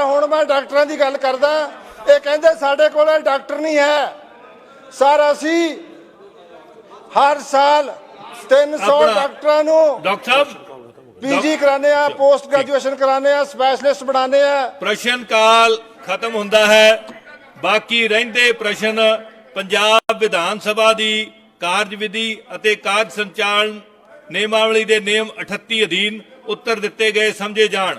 ਹੁਣ ਅਸੀਂ ਏਜੰਡੇ ਦੀ ਅਗਲੀ ਆਈਟਮ ਲਵਾਂਗੇ। ਐਲਾਨ। ਪੰਜਾਬ ਵਿਧਾਨ ਸਭਾ ਦੀ ਕਾਰਜਵਿਧੀ ਅਤੇ ਕਾਰਜ ਸੰਚਾਲਨ ਨਿਯਮਾਵਲੀ ਦੇ ਨਿਯਮ 13(1) ਅਧੀਨ ਮੈਂ ਹੇਠ ਲਿਖੇ ਮੈਂਬਰਾਂ ਨੂੰ ਸਭਾਪਤੀ ਨਾਮਾਵਲੀ ਲਈ ਨਾਮਜ਼ਦ ਕਰਦਾ ਹਾਂ।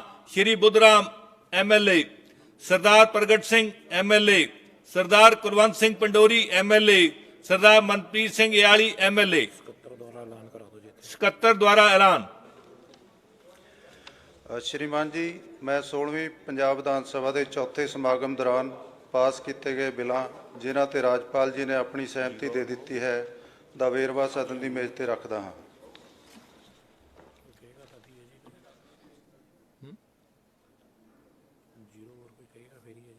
ਅੱਛਾ,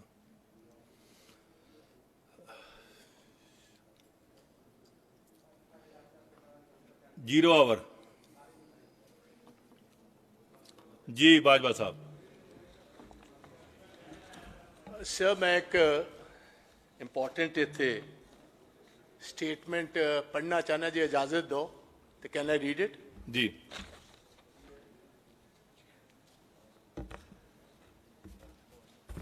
सर, ये सदन केंद्रीय खेतीबाड़ी मंत्री वालों 9 ਦਸੰਬਰ 2021 ਨੂੰ ਲਿਖੇ ਪੱਤਰ ਵਿੱਚ ਕੀਤੇ ਵਾਅਦਿਆਂ ਨੂੰ ਪੂਰਾ ਨਾ ਕਰਨ 'ਚ ਡੂੰਘੀ ਚਿੰਤਾ ਜ਼ਾਹਰ ਕਰਦਾ ਹੈ।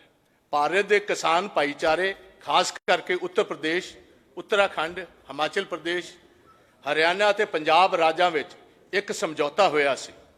ਹਾਲਾਂਕਿ ਪੰਜਾਬ ਦਾ ਸਪਸ਼ਟ ਤੌਰ ਤੇ ਜ਼ਿਕਰ ਨਹੀਂ ਕੀਤਾ ਗਿਆ, ਪਰ ਅੰਦੋਲਨ ਦੀ ਅਗਵਾਈ ਮੁੱਖ ਤੌਰ ਤੇ ਪੰਜਾਬ ਦੇ ਕਿਸਾਨਾਂ ਨੇ ਕੀਤੀ ਸੀ ਅਤੇ ਸੰਯੁਕਤ ਕਿਸਾਨ ਮੋਰਚਾ SKM ਦੇ ਬੈਨਰ ਹੇਠ ਰਾਸ਼ਟਰੀ ਮਹੱਤਤਾ ਪ੍ਰਾਪਤ ਕੀਤੀ ਸੀ। ਸੈਂਟਰ ਗਵਰਨਮੈਂਟ ਦੀ ਇਹ ਸਰ ਵਚਨਬੱਧਤਾ ਸੀ ਕਿ ਖੇਤੀਬਾੜੀ ਉਤਪਾਦਨਾਂ ਲਈ ਘੱਟੋ ਘੱਟ ਸਮਰਥਨ ਮੁੱਲ MSP ਜਿਹੜੀ ਹੈ ਬਾਰੇ ਫੈਸਲਾ ਲੈਣ ਤੇ ਉਹਨੂੰ ਲੀਗਲ ਤੌਰ ਤੇ ਕਰਨ ਵਾਸਤੇ ਅਸੀਂ ਸੰਯੁਕਤ ਕਿਸਾਨ ਮੋਰਚਾ, ਭਾਰਤੀ ਸਰਕਾਰ, ਰਾਜ ਸਰਕਾਰਾਂ ਅਤੇ ਖੇਤੀਬਾੜੀ ਮਾਹਰਾਂ ਦੀ ਨੁਮਾਇੰਦਿਆਂ ਦੀ ਇੱਕ ਕਮੇਟੀ ਦੀ ਸਥਾਪਨਾ ਕਰਾਂਗੇ। ਜਦੋਂ ਤੱਕ ਇਹ ਫੈਸਲਾ ਨਹੀਂ ਕੀਤਾ ਜਾਂਦਾ, ਮੌਜੂਦਾ MSP ਲਾਗੂ ਰਹੇਗੀ। ਨੰਬਰ 2, ਉੱਤਰ ਪ੍ਰਦੇਸ਼, ਉੱਤਰਾਖੰਡ, ਹਿਮਾਚਲ ਪ੍ਰਦੇਸ਼, ਮੱਧ ਪ੍ਰਦੇਸ਼ ਅਤੇ ਹਰਿਆਣਾ ਰਾਜਾਂ ਨੇ ਮੋਰਚੇ ਦੇ ਭਾਗੀਦਾਰਾਂ ਵਿਰੁੱਧ ਕੇਸ ਦਾਇਰ ਕੀਤੇ ਸਨ। ਇਹਨਾਂ ਰਾਜਾਂ ਦੀ ਸਹਿਮਤੀ ਨਾਲ ਭਾਰਤ ਸਰਕਾਰ ਨੇ ਐਲਾਨ ਕੀਤਾ ਸੀ ਕਿ ਕੇਸ ਵਾਪਸ ਕਰ ਦਿੱਤੇ ਜਾਣਗੇ। ਤੀਸਰਾ, ਭਾਰਤ ਸਰਕਾਰ ਦੀਆਂ ਸਾਰੀਆਂ ਏਜੰਸੀਆਂ ਅਤੇ ਵਿਭਾਗਾਂ ਨੇ ਦੂਜੇ ਰਾਜਾਂ ਨੂੰ ਅਪੀਲ ਕੀਤੀ ਸੀ ਕਿ ਉਹ ਇਹਨਾਂ ਕੇਸਾਂ ਨੂੰ ਵਾਪਸ ਲੈਣ। ਚੌਥਾ, ਮੁਆਵਜ਼ੇ ਦੇ ਸੰਬੰਧ ਵਿੱਚ UP ਅਤੇ ਹਰਿਆਣਾ ਰਾਜ ਸਿਧਾਂਤਕ ਤੌਰ ਤੇ ਸਹਿਮਤ ਹੋ ਗਏ ਸਨ ਅਤੇ ਪੰਜਾਬ ਸਰਕਾਰ ਨੇ ਪਹਿਲਾਂ ਹੀ ਉਪਰੋਕਤ ਮੰਗਾਂ ਨਾਲ ਆਪਣੀ ਸਹਿਮਤੀ